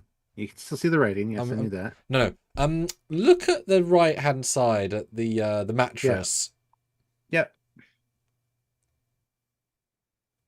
I know I shouldn't be annoyed by this, but it's a goddamn 1960s mattress that's like off some random Yep. nothing. It's like, oh god damn it. And that Also, the bed's not against the wall either. It's No. pulled out more into the middle of the room. I think it's for framing for the shot for where the camera is to have this sort of angle. But I love the prop. I love his reading. I love, you know, this is such, again, wonderful exposition that Kirk was actually a book nerd. That's what he was known for. He was really smart. He loves this sort of stuff, this high-end stuff. Because even though long-haired stuff, which I thought was interesting, he's action at the end, but he's a bookworm in school. And it's so in the scene, it's so important to the build for these moments, but it's like, it's right there. Love it. I love it. and the whole the blonde-haired lab technician. What? I almost married her. Well, that's Carol Marcus, man. Like that's awesome that they use this line in Star Trek 2 to create Yeah. Carol Marcus. That's great. So, It's pretty crazy. but Pretty crazy. Classic for Real throws in $2 on Oh. PayPal, so thank you. Thanks so much. As Classic for Real is using his ESP to predict this $2 USD PayPal. Well, there you go. Thank you. Predict more. He's predict right. predict higher amounts. You know what? You're right. Yeah. I mean, I predict. I predict we're gonna get 100 on PayPal, and that'll make the whole live chef's kiss. Indeed. Yeah, I never noticed the mattress that you pointed out in the still. Damn it. Neither did I. But it's those really small. The fact they hide the anachronisms, because even his attire doesn't stand out too much. It's something, but that stands out. That's why they switched to the orange bedding in the orange mattress covers, at least in the it takes away just be hospital bedding. It's like, nah, it's not sci-fi enough. Let's give him random red fiber, which is just so distinct. Yeah. But no, I love that. I obviously it wasn't Carol Marcus at the time, but the way, again, Shatner does such a good acting here. He's like, he's pissed off because now it conjures in the mind of, because Gary says, I do an entire like plan. So yeah. So, but that the way he says it, now he's saying it in God mode, pre-God mode, right? So all that's caveated. But in my head, it infers, oh, did he say, oh, meet Jim here, say this, take him on this date, and then to have sex with him, say this, and like, how many layers? Well, no, not the sex, not the sex. But how many layers did he know? It's like, yeah, I don't want to do well compared to him in class. So we have a test this day. Meet him the week before, throw him off, take him back to your quarters. Do whatever you need to do. Make sure he doesn't get a lot of sleep, and maybe sleeps in the next day. You just want to get an edge on him, right? So, I don't know. But it's great because it also shows they've had that was like 12, 15 years ago, coming out now. It's like, what? It's my one true love. Did you create this? It's great. It's really, it's such a wonderfully abstract bit of a moment. So he tells Gary, I'm going to have Dr. Dana keep an eye on you. And he's like, out of 100 women on this ship, she's the one you pick? And then Kirk's like, just looking out for you kind of thing. Goes to walk out, and then you get that booming voice. Didn't I say you'd better be nice to me? Yeah, and it's double good because the line before it, it's starting to echo. A little bit of echo, and you can hear it. Yeah. And then it comes out and it goes back. But it's really... It's not subtle, but it's a nice build, and it's just enough that you can. Oh, I heard that. I was hearing something, but it shows how quick he is to react, how quick he is to because he's still Gary here. He is still playing roughly the first scene version of him, give or take. Yeah. A bit more confidence, but he's still roughly, and he's got dark hair. Keep that in mind. But yeah, I'm still all in on these scenes, and then when you get the clicker. I love the text. The fact he's learning. I love the blue screen in between, so you can like put whatever you want on there. What, and also not just that, but in the version I watched, the blue, because you've actually removed the blue. In these the blue actually hits. I haven't. I got some in mind, but the blue actually hits. The blue actually hits some of the light. So I don't know. So I'm assuming it was a white screen. They've put text over them and in post added because the purple would affect them, right? It's such a bright color. So they had to post produce add in purple. Very odd they did that as the effect, but so distinct. And then again, so well timed with what 14 minutes in, and you have this really creepy looking at the camera moment. And it's like, oh, Yeah. you. Like, I see you on the bridge looking at me. And it's not even made of anything. It doesn't. Yeah. It doesn't. But it does. And Kirk sees it. Kirk sees it, but Spock doesn't. Barry Yeah. F though throws in $5. So Thanks thank you much. so much. I'll just keep getting stronger. Yeah. Later he's like, I'll squash you like insects. Yeah. Yeah. It's like if you took out 6 minutes of the episode, the pacing would be so damn roller coaster. Yeah. You know, it's right on that line. With 25 votes I on the think poll, for guys. me, With 50 here, guys, vote in the poll. It's free, quick, and easy. Vote now. We'd love to know what you think. and hit like. Yeah. I think for me, the part where it kind of slows down quite a bit is the sick bay scene with him and Dr. Daner. Yes. Like the kind of romanticness, but not.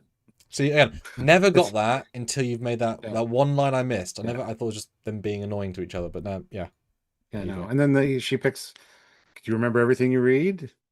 And tape, page 3, whatever. And he reads it, and it's like a most romantic sonnet written in 1996. Don't you know, on one of the colonies I was alive. during the eugenics wars. James War. I don't think it was a human though. I don't think it was a human, but we'll get there. It was Khan's first sonnet, 3. Oh, there you go. Yeah. Mm. But yeah, that's the one scene that I would whittle down a bit is between them and sickbay. So, which is the next scene, ironically. And no scene is bad, I think, in the whole piece. No. Like, abstractly, it's just the set's not good. I don't think these actors have good chemistry either. They're okay as being beings of power, but they're both odd people and they're both acting it odd. I know it makes sense. I just don't think it's that compelling. But if you put them with other people, it's better. But Yeah. that said, I love he kills himself. Huge power play. And the tension's great, the pacing's great, the beats are good. It's just the acting and the people don't quite work for me. And the realization of this, everybody's like so obsessed that I should have a fever or something, and then he like looks at the chart and it elevates, and then he realizes like, holy shit, I just did that. Didn't intend to, but then he's like, watch this. So, yeah, there's a chair in that room that is just a chair. It's when the doctor's leaving and Dr. Daner's leaning against the wall. Ugh, yeah, it's fine. It's fine. Anyhow. I wonder at what point he becomes truly dangerous. Because they elevate his powers so quickly, but then they stall it for a while. So at what point can he do what? If he can kill himself and then his body able to redo his lifetime, which He might not be dead necessarily. Well, yes. I mean, she does say you're dead for 22 seconds, but that's what the based hell on the does she machine.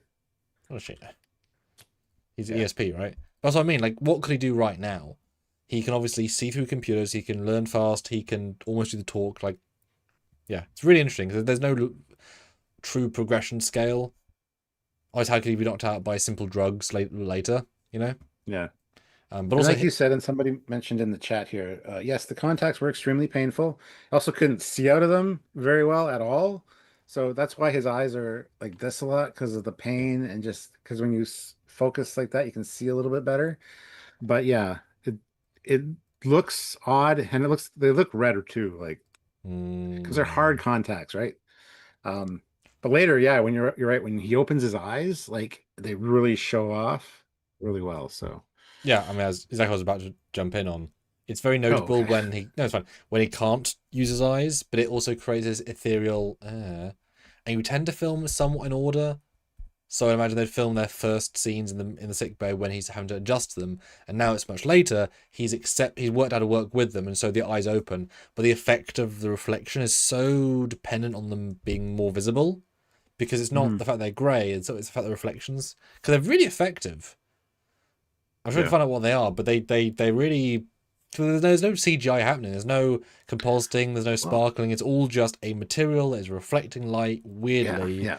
and they're obviously lighting it, knowing where things are going to And be, right? and in just a second when Kelso comes in, like I like Lee Kelso, first of all. The guy should have been in more episodes. I really like him. Yeah. But anyway, he's like, ignore the light in my eyes. So I think they were implying that they actually have an inner kind of glow to them, Yeah. which didn't come across with it just looked like reflective. So Yeah. it's But fine. I think that's what they as well. So I can imagine if you're doing a remaster, you might give a very slight glow, so even when their eyes are in darkness, it's doing something very subtly. You could I think justify. But yeah, I love the scene when the guy comes in on the coffee break, super chill. You get the Just checking gentle, on you. yeah, and it feels genuine. It doesn't feel Yeah. anything else. But instantly says, "How's the ship doing? Did this? Well, basically we're fucked, basically." Yep. But chill about it. Professionals, which is important, right? And then he said, "Oh, check this thing, this damaged thing. Ah, wait, no, do it." And he's like, "Oh God." And it's such a visceral shift in tone again. We've had like 4 shift changes. We're going Yeah. from he can sort of do stuff to he can 100% confirm no stuff. Although interestingly, the power is specific in this moment. As once he leaves the room, it's not the fact that he's able to see the impulse unit No. from here.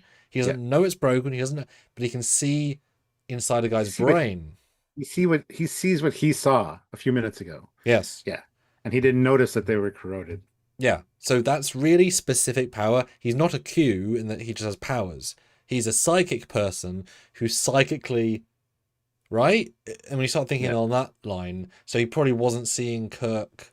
He wasn't seeing the computer. He was feeling Kirk looking at a screen and knowing where the screen camera Yeah. was, and he was.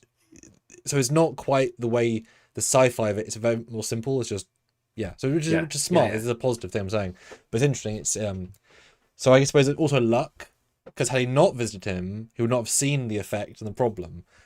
But also, I guess, and I know Sort of Continues dealt with this in the final episodes wonderfully, but it means they are destroyable, right? If you were able to have like a ESP dampener in your own brain to lock your thoughts, they wouldn't be able to sense your ship is damaged. They wouldn't be able to sense anything, right? They need a physical connection, so kind of going through them. Which kind of implies they can probably take people over as well, mind control. Well, that's later when he's in the cell and the Enterprise is in orbit. In most episodes of TOS, they would just try to control somebody on the ship to sabotage the ship or activate a Mm. button or something. I wish it would have been said that either the force field around the brig or the Enterprise's shields being up Uh, blocked him from that somehow, yeah, or yeah. that he hadn't. That was too much of a distance as well, could have been. But it's not, it's one of those things that when you watch a lot of Star Trek and you know all these kind of stories similar to this, Yeah. that you put that together. But with this being the first one, But it's one of those situations. there's enough smart things in the piece that you can kind of give it a bit of credit that they might have intended this, which is good because not every show has that. It's like, yeah, Yeah, they probably meant something along those lines, etc. yeah. All right, well then we get the briefing room scene, and Kelso's like, I don't know how he could have known, but yeah, these are burnt out. And I love the intercut here. It's really well edited. It's timed perfectly. Yeah, Yep. it's really good. And I do like this briefing room. Uh-huh. Not so much the wood grain table, but even that fits. But this is the same briefing room as from the cage. Hmm. It's got the pillars, which I think are pretty dynamic to have in a room. They make for some great possibilities. And Yeah. the low ceiling above the table as well. I just think it looks really cool. But it's just been repainted since the cage and a few things altered. But I'd love to know what. These are standing sets, right? I'd love to know what happened to then not to take this down, right? yeah. No, it's a good set, and Um, I do like this group. No one has used much, but everyone has used some. And I like that. It feels very yeah. team. It feels like really making, because this could easily be done with the 4 people, and it feels like a good Yeah. briefing. But this feels like a crew with Although expertise. It's good. although the doctor looks fucking bored. He's just like the whole fucking time he's just like got an arm on the table, just like uh and Dr. Piper, mind you, not Dr. Danner. Um Spiked Psycho throws in $5, so thank you so much. Howdy, guys. We had CGI in the 60s, just not good resolution. See IBM mainframe experiments, and guys founded Pixar. Yeah, it was more like wireframing shit. But the computers were like the gray computers or whatever they were. They were like huge, the size of a closet. So, Yeah, I mean, technically, yes. yeah. You know, uh, yeah. So yeah, this is where Spock's like, yeah, we're concerned about what he's mutating into. And again, Dr. Danar gets very defensive. She's like, I know the people from your planet aren't supposed to have feelings like we do, Mr. Spock. But to talk that way about a man you've worked next to for years is worse than, um, and then Kirk cuts her off. But yeah, so Spock and Gary Mitchell have worked together for years. So I have hope that we'll see Gary Mitchell come into Strange New Worlds. That would be kind of cool, actually. So Yeah, he's a, anyway. specials you could then link to Carol Marcus in some way. Hmm. They've got Hmm. that, multi connection. And then she fires off at Kirk and says, I understand you least of all. Gary told me you've been friends since you joined the service, that you asked for him aboard your first command. Mm. And Kirk's like, look, it's my ship, my command. That's what is important to me, whether it's pleasant or unpleasant. I need to do what's right, essentially. I'm gonna listen to all your suggestions, and whatever's best for the ship is what Mhm. I don't give a shit that he's my friend. I love that. He's not gonna give him Mm. preferential treatment just because he's his friend, is basically what this is. Well, I'll skip to them briefly He, for he stands up for Spock. He says, and that's my science officer's job is to give me these options. yeah. Um, but I'll skip right to him briefly. There's a really important moment when Kirk doesn't hesitate to shoot his friend with a deadly phaser rifle. Doesn't Yeah, hesitate. in the heart. So that's what you're getting here, right? He understands the situation. This is his friend, but obviously Spock's guidance, which is very dramatic, but also just the logic of the situation. And no one at any point in this episode has any sort of cure or treatment. Yeah. Never once even presented. So there is currently, he's just evolving, and that is all we have. So the fact that, yes, he's prepared to do what must be done for the entire crew with his good friend is important. And that's why you have to force the friendship at the start for this to mean Yeah. something. And I wish it was given more time, like you said, because it's a bit all intensive. But Um, oh, oh, classic for real, $2. oh, CGI in the 70s. See first Westworld movie. mm, Yes. And then we got a $1 PayPal from Classic for Real. So Classic for Real fulfills Sam's prediction, 100 US currency pennies. Oh man. Your ESP's off, Sam. I mean, not wrong, I suppose. Excellent. So this is where they go through Yeah. the things that Gary's exhibiting. So she says he can control certain uh, anatomic reflexes, as whatever. He reads very fast and considers or retains information that we might find unusual. To which Sulu says, "Yeah, but like an hour ago, the buttons and shit flipping on the bridge, and on screen, Gary smiling. And who knows how this is going to evolve?" And Spock's like, "It's going to get bad. Um, I think you should probably kill him." It's like, oh shit. Rip. Okay, thanks, Spock. Just letting you know. Bit of shooty. It's the only way, sir. Bit dramatic, but Yeah. he says it in that unfeeling way, which obviously is part of the point, right? He is more literally unfeeling, although the fact they say that and yet he's goddamn feeling emotive is kind of the double whammy of that. But yeah, but I really like the tiny inclusion of Scotty and Sulu's lines. They both acted very well. Hmm. I really like the way George Takei delivers his small lines with a bit of personality. I know I'm re-adding the knowledge of who they are, but it's a little bit of personality. I like it. That's his line, but it sells it. Yeah.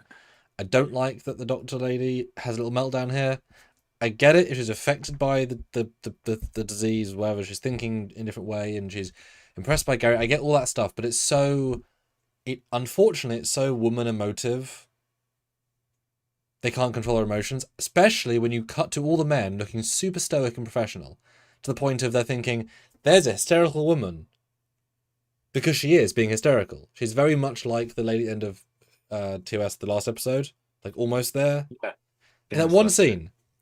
But it doesn't portray well. She's the only woman actor in the entire thing. It's like, oh, you could have given us a bit more professionalism because everyone's just so damn professional Yeah, here. well, they But address that in the sick bay scene with her and Gary because she's like he says, I don't have anything against you, Doc. And she's like, not even a walk-in freezer unit. He's like, oh, yeah, sorry about that. And her response is, yeah, professional women tend to overcompensate. yeah, So, yeah, yeah. Although she's really not a freezer. This is a very emotive scene. I just say. Uh, yeah. I know it both times took me out of it because it just didn't feel like good direction, in my opinion. And then it's funny that Sulu's the one that lays down the mathematics of it. Yeah. If you have a penny and double it every day, and the end of the month you'll be a millionaire. And then when they all leave the room, Spock says, you heard the mathematics of it. That Asian man, because Asians are good at math. He's the one that Oh, I didn't said, even think of that. well, yeah. Oh, he's a Um, botanist. The next one. What do you want? He's a botanist. Spock's like, we'll never make it to an Earth colony. Within a month, we're going to be like a ship full of white mice to him. Yep. Yep. We Yep. won't be Yep. able to stop him. So my recommendation is Delta Vega's close by, Yep. lithium cracking station. We fix our ship and leave him there. It's like, okay, well, if you and Kirk's like, would you even just for a second pretend you have some feelings? Mm-hmm. It's great. It's a great any episode of TOS scene Mm-hmm. between these two. Mm-hmm. So Well, notice that. characters are there Well, established. notice that it's actually a very well filmed, directed, acted scene of television where Spock's underplaying it, Kirk's playing it as extreme as characters can go. Yeah. You can feel he's going to the professionalism because he's, but it's his friend. It's all the layers are there, and it's also this absolute horrible scene to play. You know, they say 20 years between shipments. This place is so out of the way Yeah. that it's nowhere. We are abandoning him. It's also unmanned, unearthed. There's probably some food resources there, you know, food packs, whatever. But you are sentencing him to die. This is no better than shooting him, really, right? Yeah. It's dramatic and yeah, it's really really well done. It's the best single scene I think of the entire piece, and it's pretty much one take, and just cements these two as really strong. Yeah, and ending sitting down and being pensive again, such a captain move. You don't always have to be brash and bravado. You can think and conceive and it's it's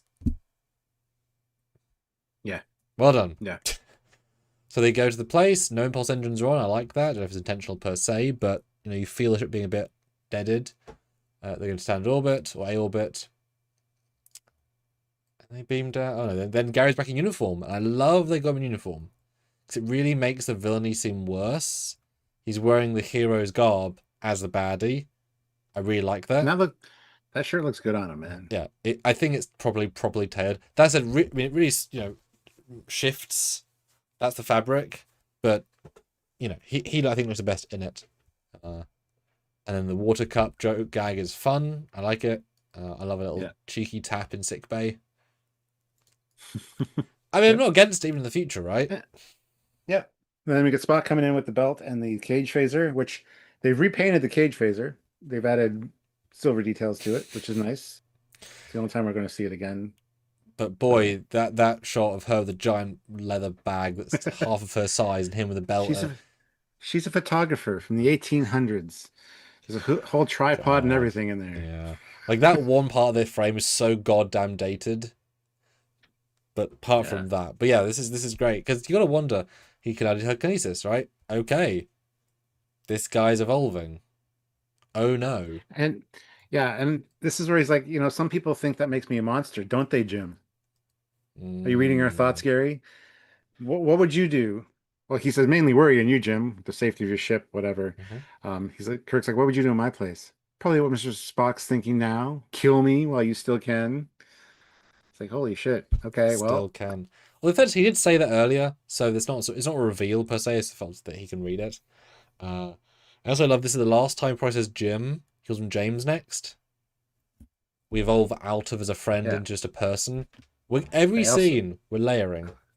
Yeah, I also know we're orbiting Delta Vega, Jim. And the way he says Jim too, with that little inflection. Jim, like you're nothing to me. But speaking I of, don't want to be left oh, here. Oh, sorry. that's fine. I don't want to be left here. I may want another place. I'm not sure just what kind of world I can use. It's like, oh, well, shit. Okay. Yeah, Hey. build makes sense. But speaking of people we love, we got 30 votes in the next poll, which I'll finish now. Else, which is the better episode of television? So specific, this or Cage? And 67% say this episode versus 33 say Cage, which is respectful to Cage. All credit. Yeah. But yeah, Don't get me wrong, I love the Cage. This one's got more of that je ne sais quoi. Genesis? Like Say quoi? Star Trek. Yeah. Yes, je ne sais quoi. How can you be deaf with ears like that? Okay. That was good. But guys, yeah, continue to super chat your thoughts, comments, questions, PayPal if you can. What do you guys think? Do you like Gary Mitchell? We're long way from our goals, so if you can, please do.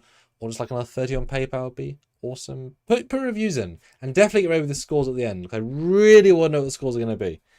I'm going to put a new poll in as well. And yeah, hit the like button, everyone. We have 45 likes. I'd like to get up to 50. That's another 5 likes. We can do that. I'm sure 5 of you haven't hit the like button yet, so please do that. And yeah, looking forward to hearing your thoughts and scores on this at the end here. So do it. Jeff Jacobs says, I love the way Spock is leaning on that table. He's not leaning. He just got blasted by lightning. In his As chest. you do. Yeah, it happens every day in sickbay. Yeah. His heart was stopping. You know, it's the defibrillator. It's fine. He was doing a service, what you're saying, as a free service. Yes, yeah. But yeah, Gary gets up and says, the things I can do are like a god. And Kirk foos him in the side, and they get him on the bed and they sedate him. Which it takes her forever to get the fucking hypo spray. Looks like she's gonna hypo spray Kirk at one point. So thanks, Dr. Danner. Yeah, a couple of comments on this. This is where I think the episode falls down a bit because of the premise. I don't believe that punching him lightly in the face is you anything. He's a T1000, right? He's a T100. He or whatever. He's being punched and nothing's happening. So the fact that this affects him enough, I don't believe it. Caught him off guard. I mean, Kirk got him in the side, so he went like this, and then Spock went in to like knock him. He's reading their thoughts. Not necessarily in that second, though. Conceptually, he's reading their thoughts. I don't know. It feels disingenuous this would work at this point. Just fill your head with hate, primitive thoughts. They can't read through that. God, imagine this was Pike. Yeah, I know the last time this happened. But I will say, I wonder if there's one take, because yeah, the way she does that, the way she fumbles is pretty. Oops. Yeah. But I wonder if it's the only take, because the way they generally chuck him on the bed, the way Leonard is actually going for it, there's some actual stunt work. It feels like it was real. So I imagine they thought that first take, she's a bit crap, they're great, we'll use that one, because they kind of grabbed him through him. Yeah. And the framing is good, so I think that's probably what happened. Although it is the original hyperspray. There's designs. They've already got hyperspray in, which I loved seeing. But yeah, bad transporter room. Well, transporter room, that's definitely the helm console. You've got an image of the planet. Yeah. That's quite the transporter console, man.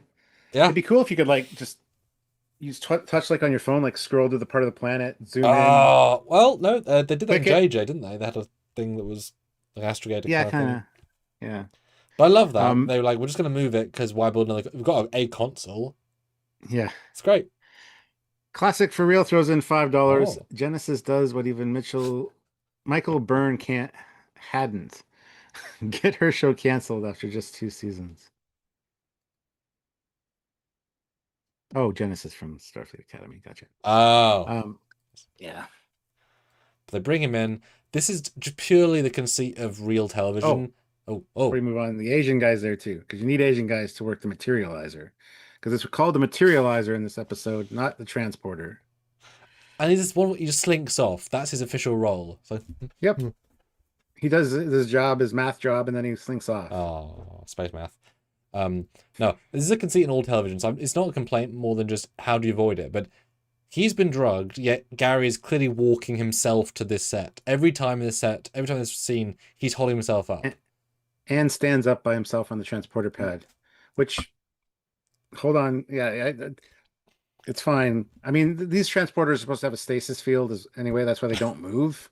Because if you moved, your particles would be screwed. So that's part of the process of transporting. Yeah.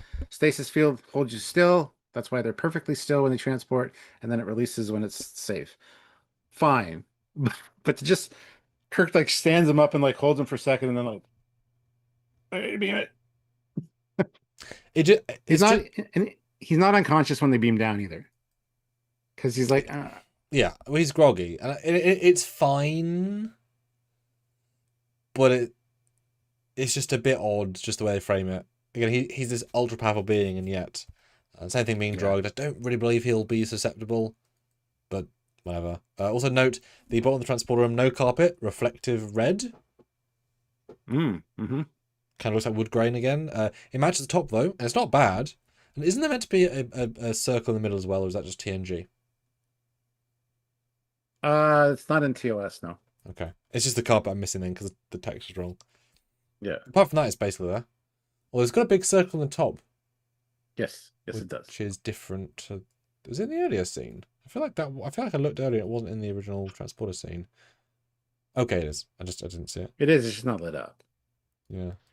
It turns off. So But yeah, they beam him But then down. Really quick beam. Yeah. Cage was very slow. This is actually very quick. It's quicker than normal. Great map painting. I didn't clock it was the actual entrance. Was the entrance. They put it in the set. Or the set in the... Yeah. That's actually quite nice. It's so small, right? Then Daner says, there's not a soul on this planet, is there? Nobody but us chickens, Doctor. Say, what? Like, I know that's a saying. That's been a saying forever, but what? Oh, no, Kind of dates it to the 60s as well. So. See, I love it because it's just some random shit he said. Yeah. It means nothing except he just said. Like, he's reacting, and that's fine, right? He's just, this is a terrible situation. I'm going to say some weird stuff. Yes, you are. 100% fine. Didn't know what I was saying. I thought it was something randomly invented. It's like a Shakespeare quote. You know, it's just in my head, it's like, oh, this is a thing that someone said. Cool. But Jeff Jacobs in the chat. He's old enough to know. Oh. Where does this expression "nobody buys chickens" come from, Jeff? I just know my dad always said it. My older brothers always said it, so I just grew up hearing it. So it's just been a thing since at least the 60s. So. Right. Okay. Cool. Yeah. But I love this wide shot. It's quite an expensive thing to do. I mean, it's the only establishing the entire thing pretty much, but it looks great. It's not very sci-fi really, but it's also very consistent with the red linings. Just kind of link it to the TOS aesthetic. You know, it isn't. It's a good job. Mm-hmm. And the set's not great or anything here, but at least there is one. It's not a reused Enterprise, right? At least it's something different. Mm-hmm. And in second watch, those white consoles are literally the ones they put on the bridge. Mm-hmm. Yeah. You can't know that first time. It's just moving stuff, but they're literally the consoles. They've just stolen the stuff from the room. And as they say, can we do this bypass stuff? I'll try, we might blow up. So they are actually properly messing with this facility and its powered storage by removing components. Proper, oh dear. I like that. Can you imagine the poor like tanker that shows up in 10 years and spent 5 years getting there. Shows up and all its little tanks are blowing up. It's like, for fuck's sakes. Yeah. So Jeff Jacobs says, yeah, it's a joke. Looking for someone in a hen house. Hey, you in there? Nobody here but us chicken. Oh, okay, that makes sense. Yeah. Is the rooster in the hen house? No, it's just us chickens. Go away. See, these sorts of things are so specific to when they're derivative of the time. Yeah. So now to me, it's a non-contextual thing that's said. But there's a link there. That's cool. Very small note in this scene. They keep calling him Lee.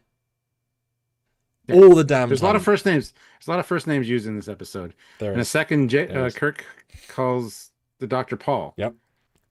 Well, we know his name is Paul Piper, right? So, and it works better with Gary because he's Mark Piper. Sorry, Mark. He calls him Mark.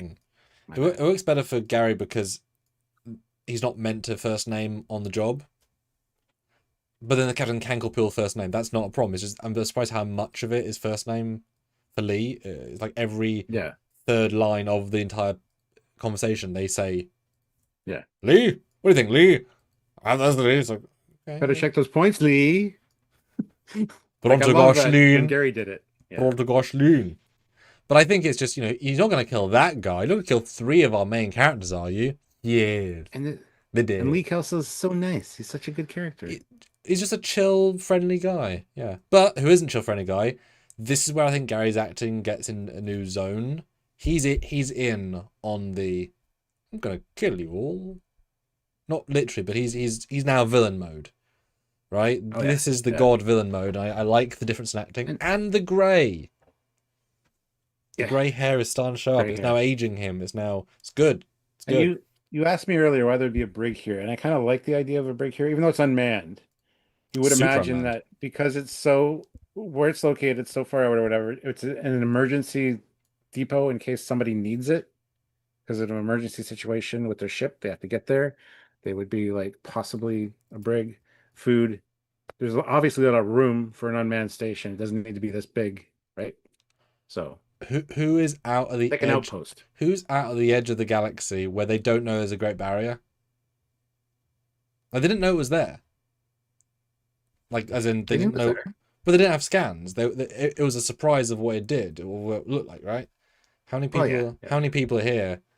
I see what you mean potentially, but I think it makes more sense that they probably assembled this. This was a dedicated cargo space, and they put in the emitters, knowing they have to keep And a them in. bed and a sink.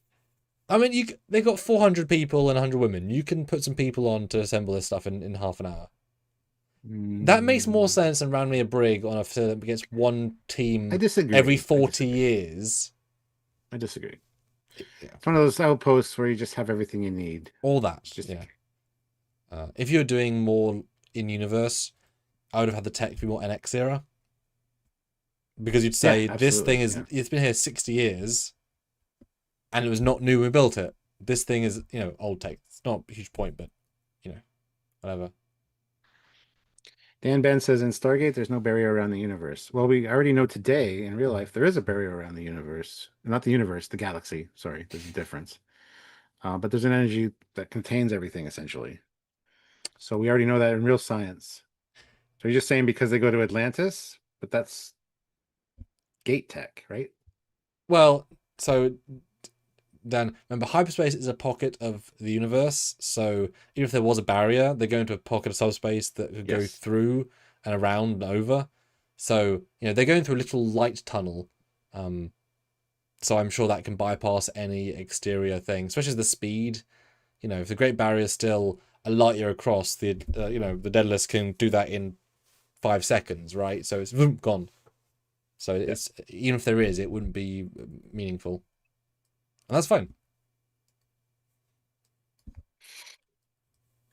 Yes. So they're going to keep an eye on Gary. They want one medical person to stay at a time to keep an eye on him. Kirk makes that order. And then we get the very condescending, my friend, James Kirk. Not Jim. Remember those rodent things on Demarest? The poison darts they threw? I hmm took one meant for you. hmm It almost died. I'm collecting that favor now. Yeah. Well, exactly. Yeah. Um, and then Kirk says, you were testing your abilities on the Enterprise. And he's like, Mr. Spock was right, and you were a fool if you didn't see it. Why didn't you kill me now? Yeah, and he had Oh, to done. Kirk also says you'd say you squash us like insects. hmm He's like, I was drugged then. Kirk's like, yeah, you're right. I was drugged then. It's People's like, problem is when That's people are drugged or drunk, they're more likely to tell the truth, man. Yeah. But yeah. No, it's good, and I really this is such a silly comment, but I having seen enough of every sci-fi, I really like his I'm touching a non-substance space force field scene, because it's hard to touch nothing and look convincing. And I really like how Gary Lockwood Mm. touched nothing.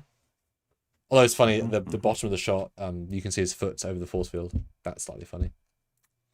Even in remastered, Yeah, they did well, it doesn't not. go all the way to the floor. See? It Oh, doesn't go all the way to good, the floor. good. Uh, Although it's amazing you can. Well, it's not amazing. It's a post effect. But I like how they've got his eyes. You can see in the audience. For the audience, his eyes still pop through the force field. They're that bright. Yeah. Small thing. And Spock's with the gun as well. He's raring to go. Give the order, Captain. Yeah, he's very gung ho in this.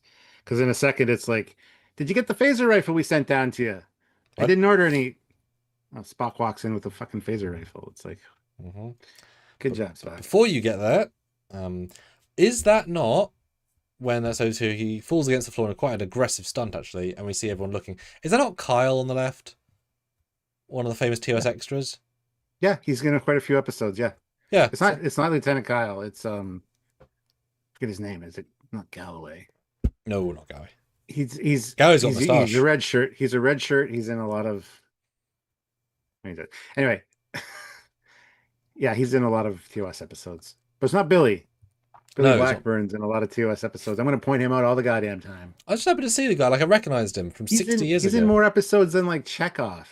Can you imagine being that guy that was on the bridge in almost every episode of TOS and you're not Dude, part of the regular I did crew? my time, man. I did my time. Yeah. Anyway, But then, yeah, then you get Gary's eyes go off, and I really like the transition here. yeah. Given that there's no optical effect work, I'm not sure how they did this. Because it's really, I know it's remastered, of course, but I don't know how they did it. It's the same way they did Venus makeup. So the shot of him, and then they put the contacts in, and when in the original one he slightly moves a little, but they fixed it for the remastered. Yeah, they've removed the eye take. You're muted, I think. I can't hear you. No, I'm fine. Hello.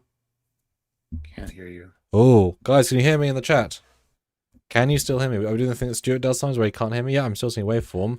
One, two, There we go. one. I can hear you now. That happens with you sometimes. Nothing happens yet something happens. But it's really, Yeah. really good effect here. I love, but I'm left wondering. In this moment, it's obviously so brief. Is the eyes deactivating and the way he says Jim, is it actually him regaining some humanity because the Yes, powers are I think so. overloading, or is it just because later on this happens, but he's still a dick.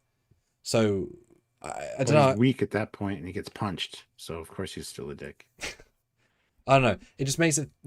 I would kind of like. Oh, and I guess also his hair goes dark as well. I wonder if that was.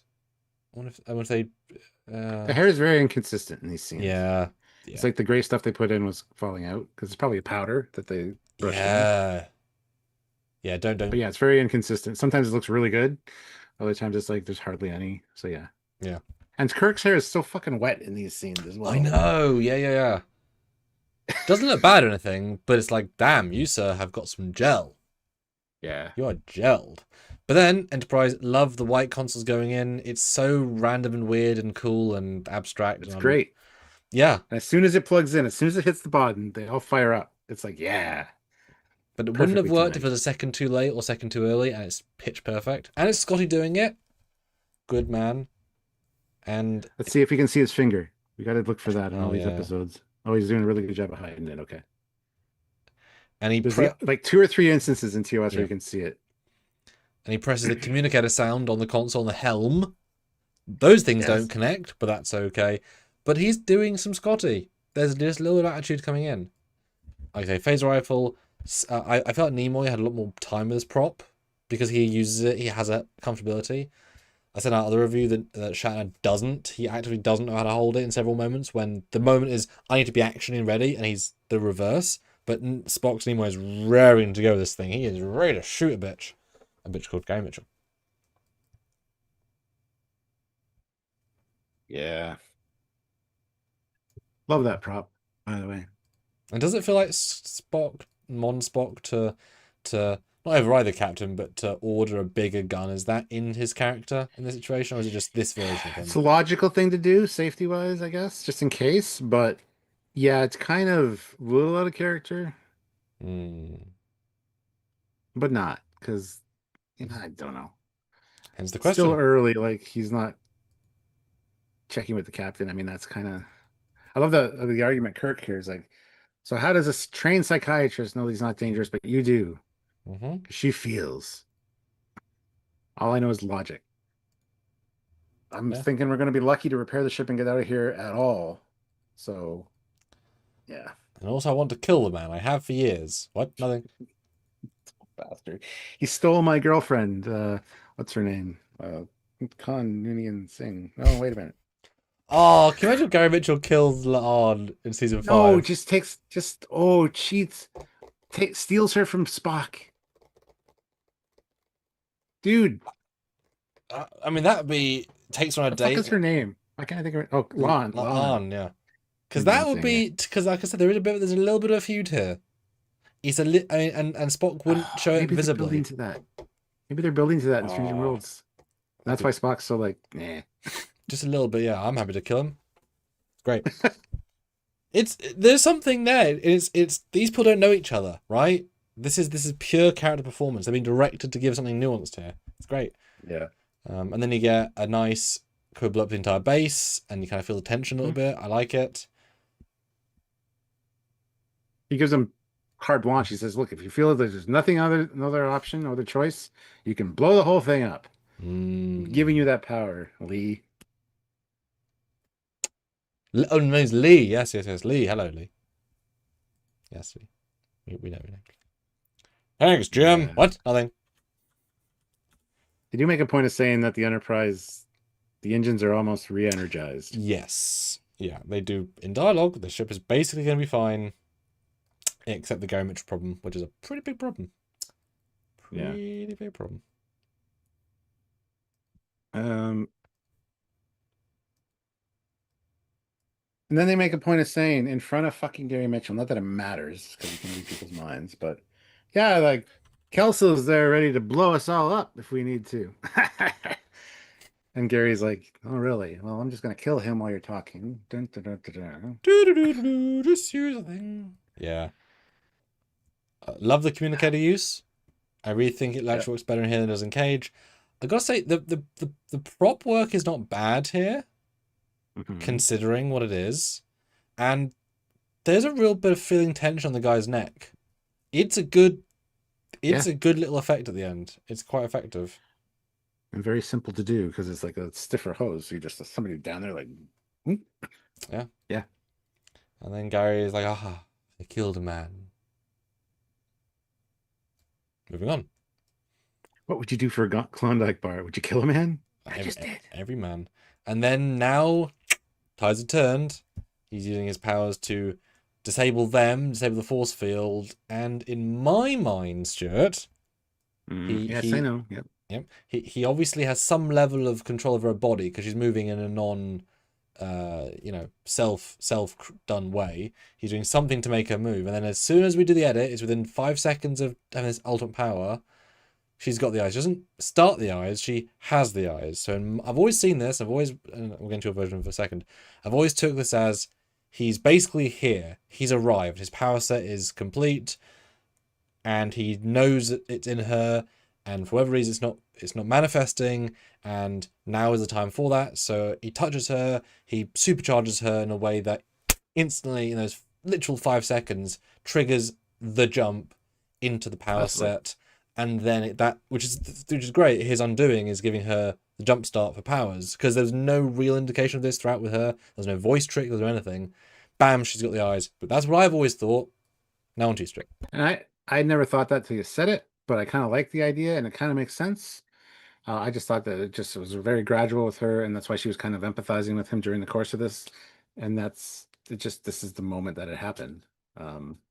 But there's no catalyst for it. Like if she had touched the force field and maybe got zapped, that could be a good way to start it. Like she tries to stop Kirk from hitting I don't know, something.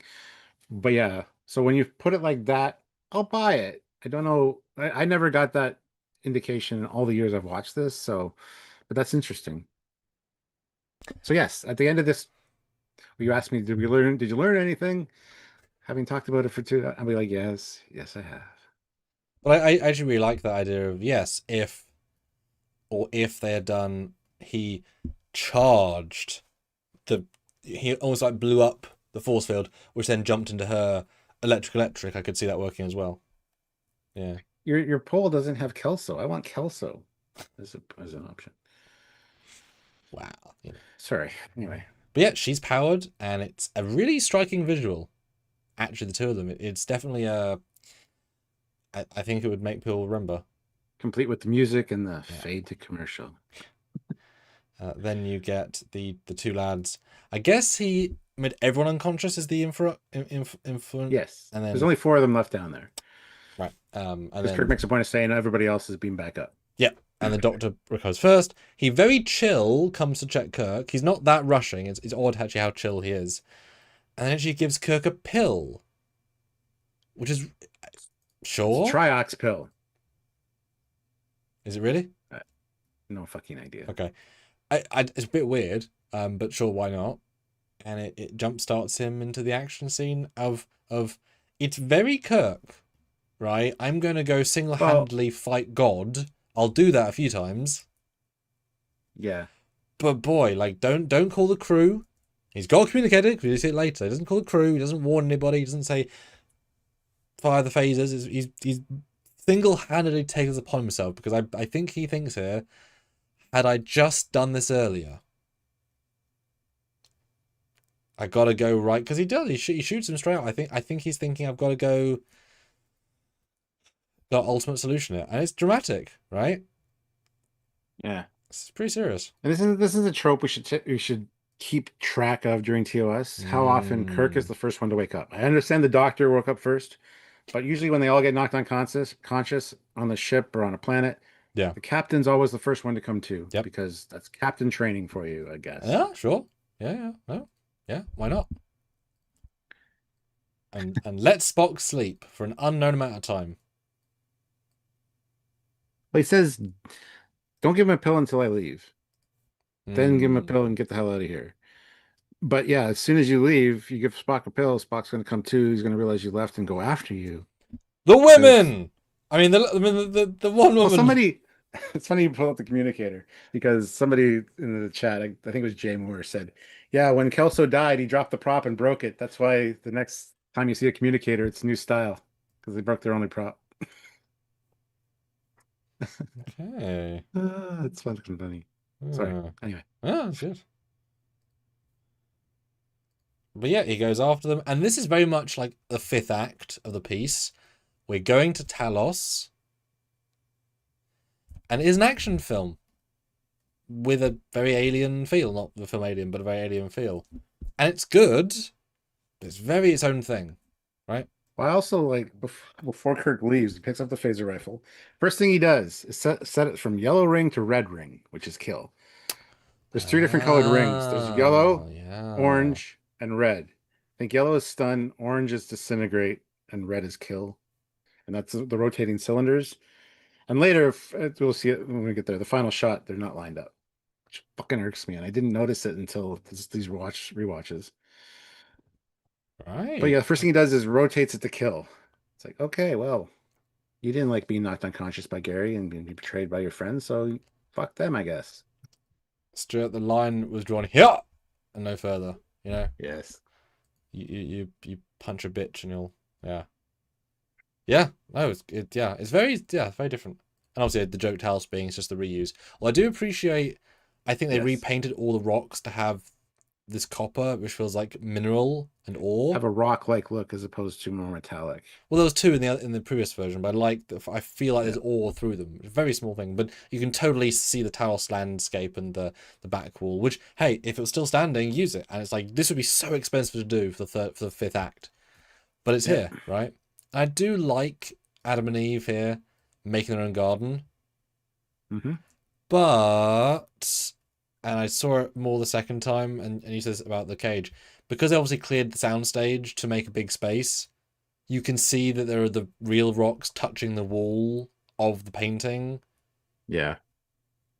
Which surprisingly blends in well, considering it's just they're touching the wall. It's lit really well, but you can literally see what's a painting and what's not, because that's the entire space they have, and that's the entire backdrop. But considering, it's not bad. They're in the Mojave Desert, says Ozzy. No. They're in the Mojave Desert in cage.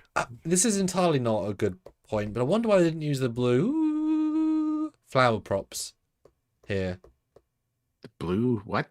The Pike and Spock touch as the flowers. Because we've seen those already, even though nobody had, because nobody was. Yeah, I know that would have been a cool thing to see them as part of their scene. I mean, it's fine or not. You've already in theory had those pieces. I do quite like this bit, although this is like, right, our budget. Okay, let's do some math. We can afford 4 trees, 2 shrubs, and fake grass from Derek down the road. Cool. It's not, it needs to be bigger, really, to be this garden of epicness, but they couldn't do that, right? So it's yeah. All right. So Kirk rotated the barrel to red before he left, and now the barrel's set on yellow. So it's back on stun. He's changed his mind. Stun and yellow, stun and yellow. I love the fog. I love the wind fog. Really good in this. It was not in the cage. They put a lot of effort into that. But Gary says, "Oh, we've got an intruder." I'm like, yes, it makes sense. He's after you. And it's funny because he makes Katarian apples. They eat a piece, and there's like this black shit on Gary's bottom lip, which I never noticed before. But when he's like, "Go to them, Elizabeth. See how unimportant they really are." He's got black shit all over. Don't eat the props, Gary. Don't eat the props. And now the phaser's back. The phaser is back on red. So Kirk's really being indecisive here. Well, that's his best friend, right? But I do quite like him going around. It feels very Shatner. He's getting in. He's getting down and dirty. He's moving. It's very much Shatner foo. He's right. The energy is good. Don't know how he knew where they went. He ain't scanning them. Tricords don't exist yet. Well, the doctor said, "I saw them in the early morning light. They're heading past the peaks. It's flat grassland beyond, or flat land beyond." It's a very descriptive way that the doctor described the way they went. Past the pointed peaks. To the left of the pointed peaks, I think he said, and there's flat land beyond. Past the Talos Hills, we call them. Why is that nothing? No reason. Talos? What's that? It's death. What? I don't know. It's just, I guess they went left and he went left. Mm-hmm. It's fine. It's just a small thing. And this is where Kirk's like, "You have to help me. There's more humanity in you. I can tell because you haven't killed me yet." Well, yeah, Gary says go to him, which is an interesting note. I do quite like the transition as well. She insists she's not human still, and he's like, "Of course you are." I've got way with women. I can tell. And then this is another trope in TOS. He's got these powers now. Before long, we'll be where it would have taken mankind millions of years to reach, of learning to reach. And Kirk says, and this is said many times, "And what will Mitchell learn on getting there? Will he know what to do with his powers? Will he acquire the wisdom to be able to use them?" Yep. That's said so many times in all of Star Trek. So yeah, same with the technology that's why the Prime Directive exists. You need the wisdom and the knowledge to get the technology to know how to use it properly. Otherwise, you'll just kill everybody else on your planet with advanced technology. Yeah, you wouldn't have tried to kill me 3 days ago, Gary. What happened? The powers, bitch. But I like his talking to the doctor. She's good in the scene because she's playing weird and it works. I love the fact it's just the Talos archway, prop piece. It's so you can see, but they've obviously filled in certain elements. But because they have to make a grave. That was obviously like 3 stories, but they had to make a grave in the set. Therefore, they start the set to build it up at the top, at the middle bit, which is why it's level. Yeah. But it's the same basic piece. So I love the fact that it's recognizable, but it does feel different because it's been tweaked a bit. But it's this big. There's a couple of wide shots which we'll get to, which is like, it's a whole. That's what the set looked like in Cage, but you didn't know. But yeah, Gary appears, which probably would have been in the hole for the elevator. Yeah.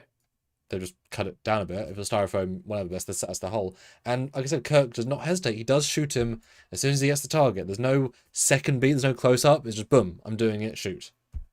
And it is played the same as Cage, which is funny because they shot that exact spot in Cage with the same lasers, the same effect. Here's again, and Gary's like, nah.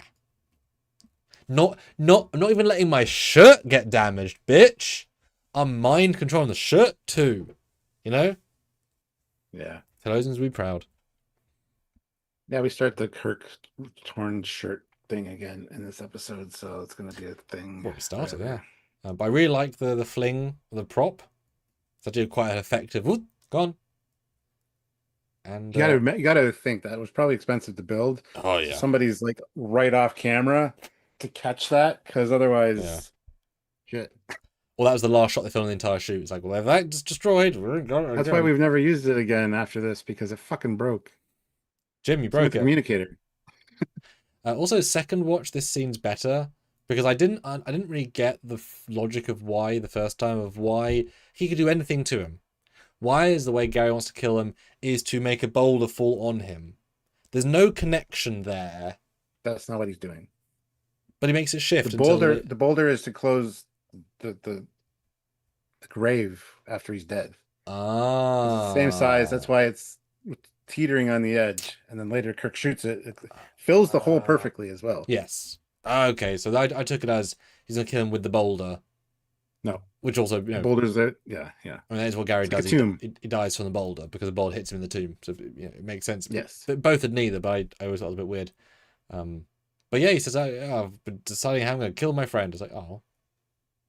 Pray to me, kneel.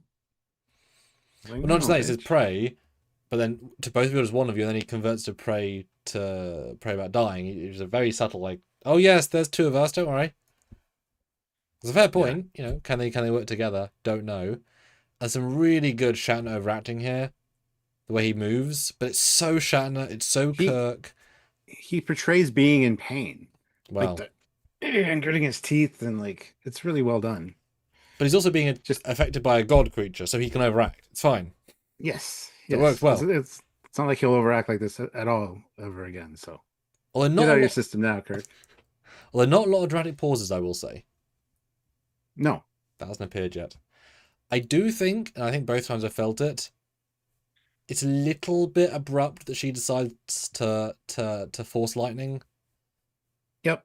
It's a bit out of nowhere. There's no cut to her as she watches James Kirk reflecting light back on Gary as his face is melting, and we cut back to him and we see his eyes lightning, and then we feel the window. There's no back and forth. It's like this. I'm gonna clean her. You know what I'm trying to say, Stuart? Yeah, I do. I do exactly know what you're trying to say. But Jeff Jacobs throws in $5 in PayPal, so thank you so much. Great job. We made 50. Let's go again at 69. Great number. Huh. If we approach that fast enough, I will pay sooner. I wish they had kept Kelso. Didn't McCoy say pills were barbaric? No, he did not. Wanted to mention the opening credits where the Enterprise keeps zipping by. It's tilted forward like it's downhill. Yeah, that's fast. Yeah. No, he doesn't say pills are barbaric. He says instruments barbaric. Well, what they were going to do to her was barbaric, and they can fix it with a pill. So that's kind of the opposite. Yes. Yes. But may as well use catgut to sew her up. Yeah. Scalpels and yeah. But it's 35 minutes ago, 23 votes. Can we get 25 votes in the poll? I'd love to know. And there's 51 likes. We've had someone pledged to more, so 51 likes. If we can get another 5-10 likes, that'd be great. Go for it, go for it. Yeah, you know who you are, the ones that haven't hit like yet. There's at least one of you. But yeah, she it's not great, the effects. Nor she should change it to like the Emperor, like have her gritting her teeth and oh yeah, use AI to have her go. Her hair goes her teeth and then you do a close up to the reflective eyes, and then there's lightning spot. Yeah. It's not lame,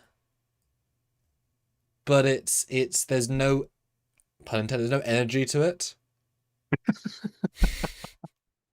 But that said, it's not electrifying. It's not interesting. I don't feel pizzazz. The factor. That said, I like how febrile he feels in his I'm dealing with this woman a little bit, but he's not acting, but he's acting, kind of presenting to me like, God fucking damn it. It's funny too, because the look on his face kind of gives that the betrayal look, like he didn't expect this from her. Would you definitely didn't. So the acting's good, but yeah. Well, I just noticed that like, yeah. I just noticed they also gave him in the scene. I'll pause it. There's under eye makeup to make his face look older because he looks pretty crap here. He doesn't 1 second later, but that looks pretty, yeah. Because in this close up, he looks absolutely fine. Yeah, and then his eyes go to normal, and she's like, "Hurry, you haven't much time." As do hers, maybe. If you cut to the next shot after Uh, that, yeah, yeah, yeah, yeah. Those they eyes are still real. silver to me. I'd say there. Just that one shot. Yeah. I like this fight because it's literally just Kirk. Is everything about Kirk Fu in one fight, but Stunt doubles included. not often though. Impressively, it's mostly Just the them. wide shots. Yeah. Yeah, like they do quite a lot of their own stuff. Like he genuinely flings the guy. There's some real stunts, but I don't understand why. This is your one chance to stop this guy. You aren't running for the phaser rifle and shooting him. I can't understand the logic here of this is a better option. Right? You cannot kill him with your fists in 30 seconds. But you can try. You could try. And I wonder if Kirk had the idea of the Kirk food, these sort of abstract, offensive parries, and just, I read something about that, about how the double axe handle and stuff came about, and I can't remember whose idea it was, but it's supposed to be a combination of different fighting styles. although great Not just stunt like of I just not like martial arts or something. It's a combination of a bunch of stuff. great stunt of stuntman going over the rock. Genuinely a good little stunt because that's going to feel something. Mm-hmm. Kirk suddenly rips his shirt for no particular reason. There's no trigger of that. It just is now ripped. But it's Oh, we actually gotta mention two earlier when he first shot at him. Gary appears out of nowhere, right? And Kirk like rolls and shoots. Yeah. I just thought Galaxy Quest. Does the rolling help? Oh yeah. 100%.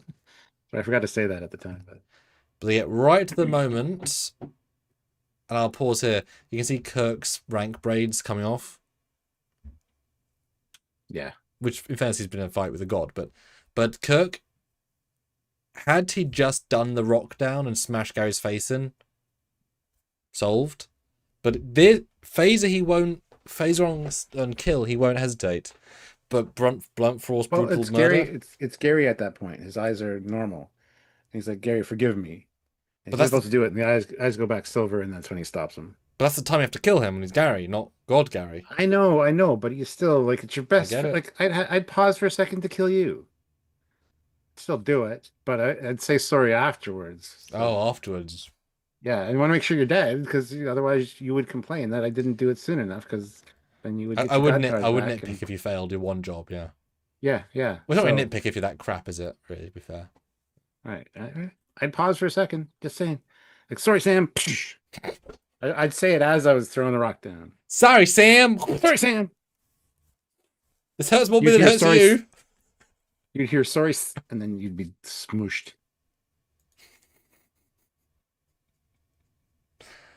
Anyway,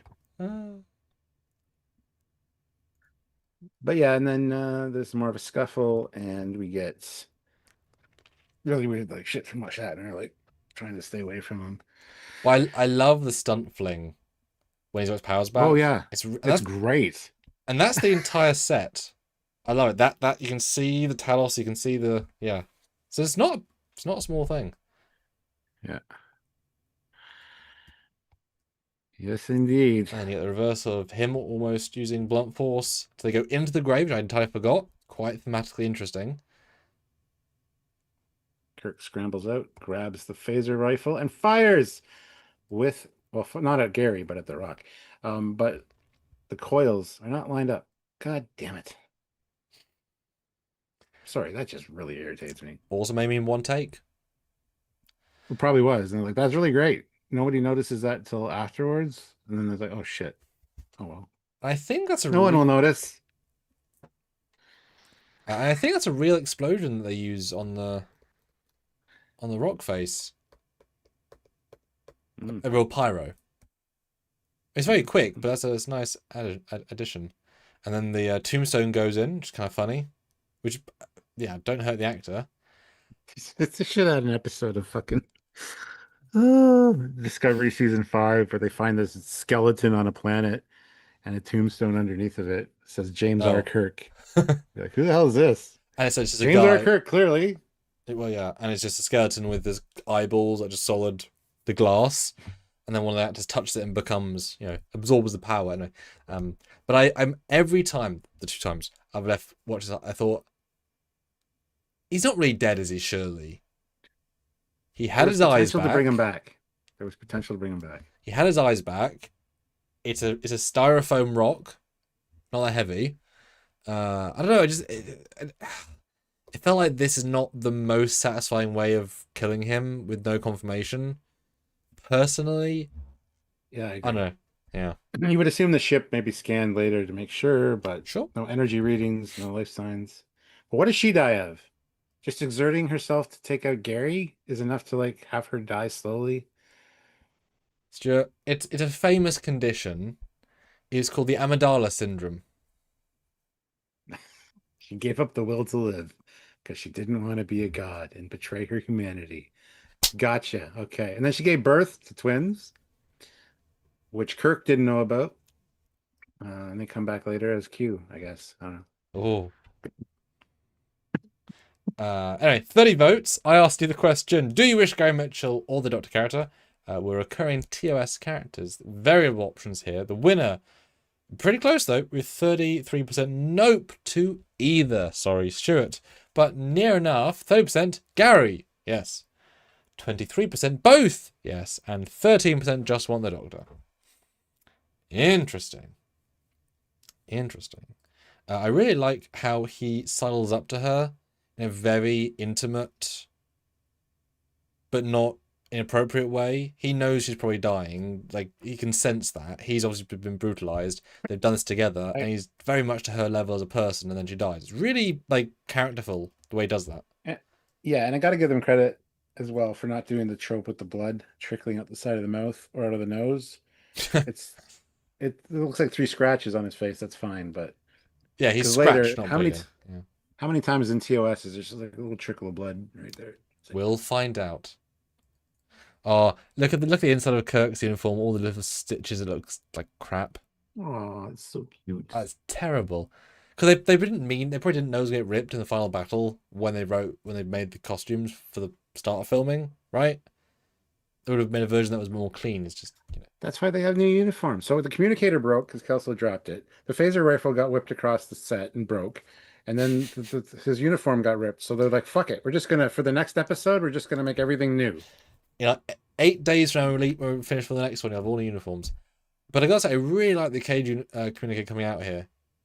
It's really nice. Yeah. The gold's nice. The see-through's nice. It's not too big. I got bigger hands than Hunter, maybe.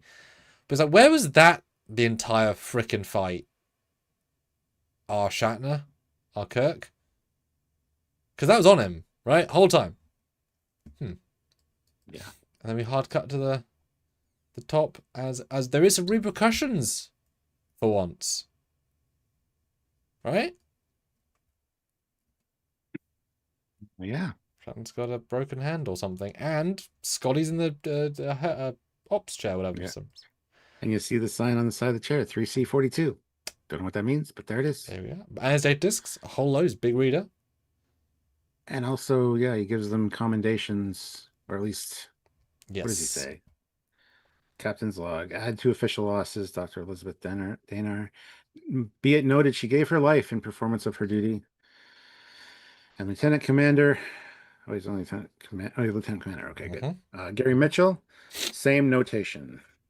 I wanted their service records to end that way, and I have the power because I'm the captain.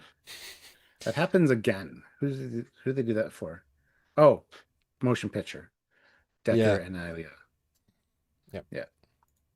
Exact same but thing. They both turned into gods. They were good until they weren't. Yeah. So, it's all right. And he didn't ask for what happened to him, and Spock's like, I felt for him too. Of course, it ends with a nice TOS moment. I believe there's some hope for you after all, Mr. Spock. Dun, dun, dun, dun, dun, dun, dun, dun, dun. Yes, you've learned to be better, or you'll learn those emotions, ye old Spock, at some point. Because you need, yeah. Do you remember that time on the Farragut when a giant ship ate my ship, or ate the other thing? We threw in a cell into it. We threw it. We flung it. It was a great time. You were there, and I was there, and we came together as a team. It's like, yes. No, Captain. Well, you should. It was great. So That's it. That's it. What's for Right. no man had gone before? We did it, Stuart. We did it. To godhood. We we We did we, it. we reached episode 1. We got there. Damn. And Ozzy says, what about Lee Kelso? I already said that he died. Yes. Strangled. Dude. By Yeah. God. God strangled. Miss Lee. Oh, you meant about his what happened to his commendation. Oh. Oh yeah, exactly. Like, and all the people that died when they went through the Great Barrier, which nobody talked about. Those commendations were made earlier before they left the ship. Died. All right. Well, this is the time of the live where you guys give us your scores. Super chat Yes. them in. I will read those. Super chat or PayPal. PayPal's better. Plus, you Much can better. do a little write up of what you thought about this episode. If it's one of your favorites or you dislike it or whatever, let us know. And I will read those when we are done giving our scores, or when I'm done giving my score. And if you just want to put it in the regular chat, you can't PayPal or super chat, put your score in there, and Sam will read those when he is done. I will. Yeah, this is absolutely the time. We'd love to get 3, 4, 5, 6 scores, even for $2, whatever. Let us know. I'd love to know. So, Stuart, what do you think of season 1, episode 1? And the most important part of the question I always like to ask: has our reasonably detailed review changed your opinion even an iota? What are you thinking? Still absolutely love it. I don't know if, I mean, the thing with her being turned by Gary is interesting, but like I said, I never thought that before, but I like that spin on it. And sometimes a fresh perspective, like you've done this a few times, where I mean, nothing I say ever convinces you of anything, but I have an open mind. So you saying that is, makes me think maybe, possibly. So that's good. Um, yeah, I think the casting's great, the acting's great. It's pretty tight an episode. There's the sick bay scene, which I think could be whittled down a tad. Other than that, though, love it. The remastered's really good. The ship shots are good. I do like the bridge, not quite being the TOS bridge yet, and the uniforms as well. Kind of like the color palette. So I still have that going on. But I can't wait to get into just regular TOS, which will be very soon. There's still a few discrepancies in the next episode, the Corbomite maneuver with uniforms and stuff. But this one, typical sci-fi premise, reused many times in Trek. It's done very well here. And like I said, you felt like you knew Gary and you didn't really want him to turn bad. So awesome. Plus we have phaser rifle in this one. Like, come on. That needed to show up again at some point. That's all I'm saying. Uh Fight scene was really good, actually. There's a lot going on there. But you clearly some stunt doubles in a few shots. The small things, like they're just not sure what Star Trek is yet. So leaving the galaxy, the materializer, not the transporters, small things like that just irk people but they didn't know what they were doing. So it's all good. Trying to think what else to talk about. Acting overall was really good. Everybody kind of brought their A game. I mean, we got Scotty and Sulu lines in this, which before they really were characters. But I really miss Kelso. I want Kelso back. He had more lines than Scotty or Sulu put together. And he got killed, and it's sad. And we really knew his name. Lee Kelso, man. And Mark Piper, the doctor. The doctor was kind of flat for me, but he was a good quote unquote doctor because he did doctor things, so that's good. But yeah. I don't know. I think it's a good typical Star Trek story that again set the stage for what came afterwards as far as a lot of things went. And the story is retold multiple times in different ways. So yeah, I enjoyed it. So score wise, what do we got score wise? Yeah, so previously we changed it as we went. Last time, and it's up to you how you want to do this. Last time we had 4 scores. We had enjoyment, old Trek. 7 years ago. Yep, old Trek and new Trek. So you can keep those. We said that was the first one. Yes. Enjoyment, old Trek, new Trek. You can keep them or not, but that's what we had last time. Sure. Enjoyment wise, this one's going to be I'll give it a 9, actually. So does that mean it Really enjoyed beats this one. basically every episode of Stranger Worlds? Because Stranger Worlds is rarely a 9. Just to give man perspective, enjoyment factor. I mean, There's no right answer. I'm just asking because contrast just for new people. I'm saying 9. Okay, I don't know how to answer that question. it's fair. Yeah. For old Trek, it's still going to be up there. It's probably going to be a give it an 8.7. Okay, for old Trek, and old Trek, and then new Trek. So that was old Trek. So now all Trek. Well, old Trek was first, but that's fine. If that was old Trek, I guess just give me new Trek and old Trek, or skip old Trek. And again, it's fine if you don't know more. It's hard to scoring against new Trek is like it's fucking 9.9. Okay. Like I'm kidding. Okay. But all TOS should be like in the 9s compared to new Trek. Like seriously.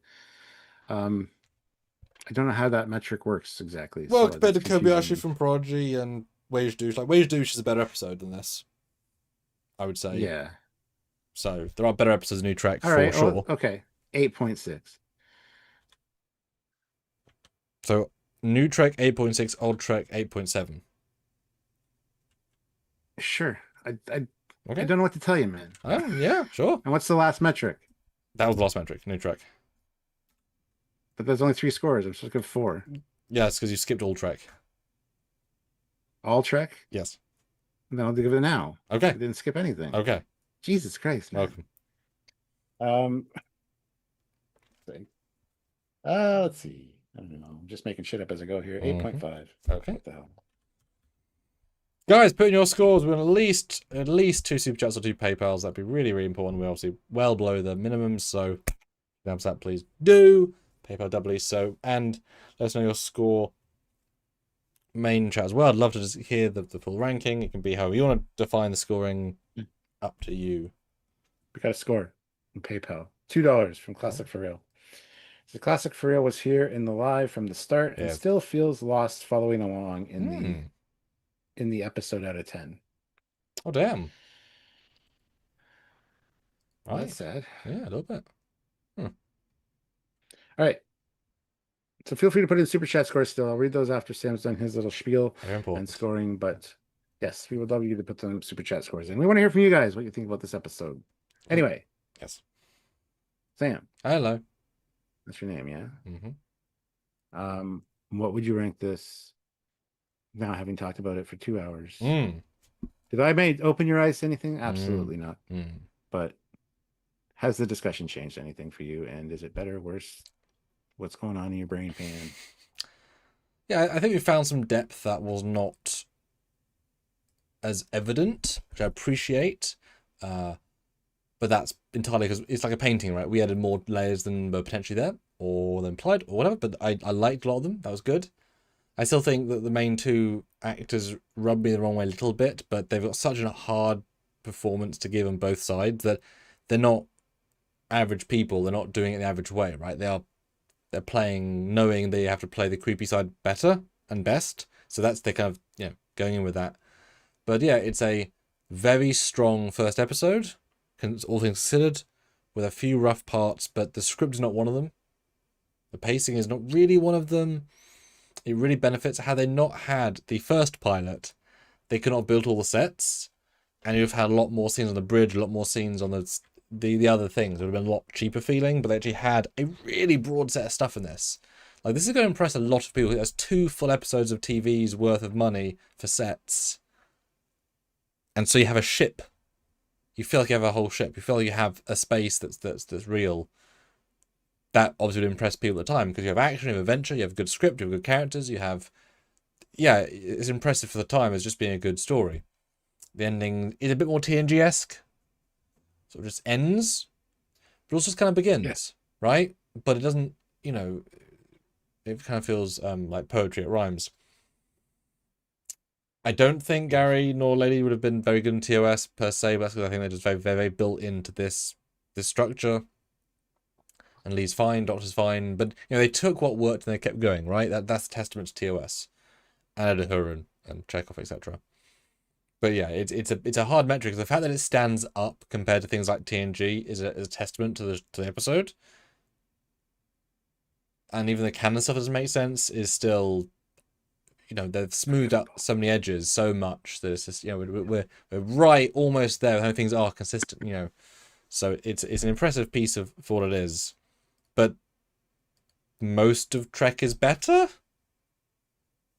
Like 51% of episodes are better for various reasons. I don't know, but you know, if you include things like sets and stuff, so it's kind of, you know, it's not going to be metric wise. Such a pantheon, right, of other stuff, and they certainly didn't peak with the first one, right? So for me, enjoyment is pretty damn solid. The highs beat the lows. It averages out very well. I'd say for me, enjoyment is a very solid 8. Most of the dialogue and some really key scenes. All Trek. 6.5, bit higher than Cage, above average, but there's loads of better episodes. Of course, there's 1,000 episodes of Trek, right? Old Trek, 6.6, right? Because most of the Trek is that, and the new Trek, yeah, compared to new Trek, it's like 8.2. It doesn't hold your hand. It doesn't talk down to you. It gives everyone stuff. It doesn't force anything. It's yeah. So yeah, very consistent myself. Well done me. 8 and 6 depending on what your metric is. Might have to change some of my scores at some point. But anyway, it's fine. But anyway. All right. What are people saying? I'm so happy looking at real Trek again. That's what I'm saying. Did I say that? No, I didn't. Can't all My be hand is over my mouth. yeah, because it can't all be a 10 or an 8 or, you know, gotta be a funny old one to do this. What are people saying? I don't know. Nobody's super chatted a score in. Let's see if there's a PayPal. Ah, but guys, this is on you. It's on you. We need you to. We do have another one. Jeff Jacobs. Oh. 369. Oh. How about these episodes of TOS versus, say, DS9? I give it a 7.5 on that scale. 8.5 versus Trek up to Enterprise, and top 20 in all Trek for innovation and dialing in the details. Very specific. All right, I like that. Yeah, I mean DS9 more characterful, but the writing here is really solid in a lot of ways. So this should not be looked down upon for its non-advanced writing. It's actually very good, considering. Yeah. So I'm not gonna poo-poo it particularly on that metric, because the sci-fi is good. It's the sets that let it down for quality of just, but that's the time and the money. But they're not bad. They're not as good as a Voyager set. That's fine. They wouldn't be, right? Yeah. You know. So it's yeah. Because if you were genuinely saying it's not as good because the sets are boring, then everything Discovery is gonna have like 10 points more. Right? The sets are nicer, therefore points. Like, well, that's not really fair, is it? Really, nor honest. You know. Right, do we have any non-super chat scores? We do. Right, let's have a look. What are people saying? We've got, and last chance for super chat scores, guys. Of course, or PayPal. We'd love to get on the 5. Just saying. All right. BJ says 7 out of 10. Troy 7 out of 10. Shauna 8 out of 10. Michael 100% on his Aussie's fake Donny score 10 out of 10. Joseph 7.5. Good introduction to what will be TOS. Aussie is a 9.9. Mum was a 10, so perfect episode. Barry 8.166. Devro 8. Sci-Fi Guy 9. Jeff Jacobs 8 out of 10. Enjoyed the progression as they start to dial in. Yep. D Tolsk 7.7. Cage is better. Interesting. I say 7.9 out of 10 says Michael. Rip Police says Devereaux. And Jeffrey 7.5 again. And 7.5, probably my favourite Trek pilot episode from Dave. Yeah, I mean, it's better written than probably all of them. As a single piece. Yeah. I mean, Stranger Worlds is very good as well, but... I'll be right back. Hold on. Yeah. Even I know we're closing out, but I gotta do something. Yeah, Stranger Worlds is very good. It's more silly though. But guys, we're at time. Can we get one more PayPal super chat? We'd love the support. Oh, and guys, this weekend we're very, very special Drunkyards, an official Drunkyards on Saturday. There's gonna be a big announcement, a properly big one, and anyone that can make it, I think you'd want to be there for it for the moment. It's all positive, so I will say that, so don't get worried. But it's a very big announcement. Very much a thing you're going to want to be here for, and of course chat and PayPal, and that is the chance to get us drinking as much as you want. It's going to be fun. Well, it's Drunkyards. I forgot. Saturday. It's Drunkyards Saturday. Yeah. Big announcement coming. Join us. And he's Commander Cockings. We'll see you later. That's right. It's got to be Foley. Have a good one. Join us on Saturday. Yes. See you guys later. Bye, guys. Until next time, he's Commander Cockings. Thank you, Foley. Bye, guys. Bye, guys. What's happening? I don't even know. Oh, I was going to pre-outro and you came in the outro.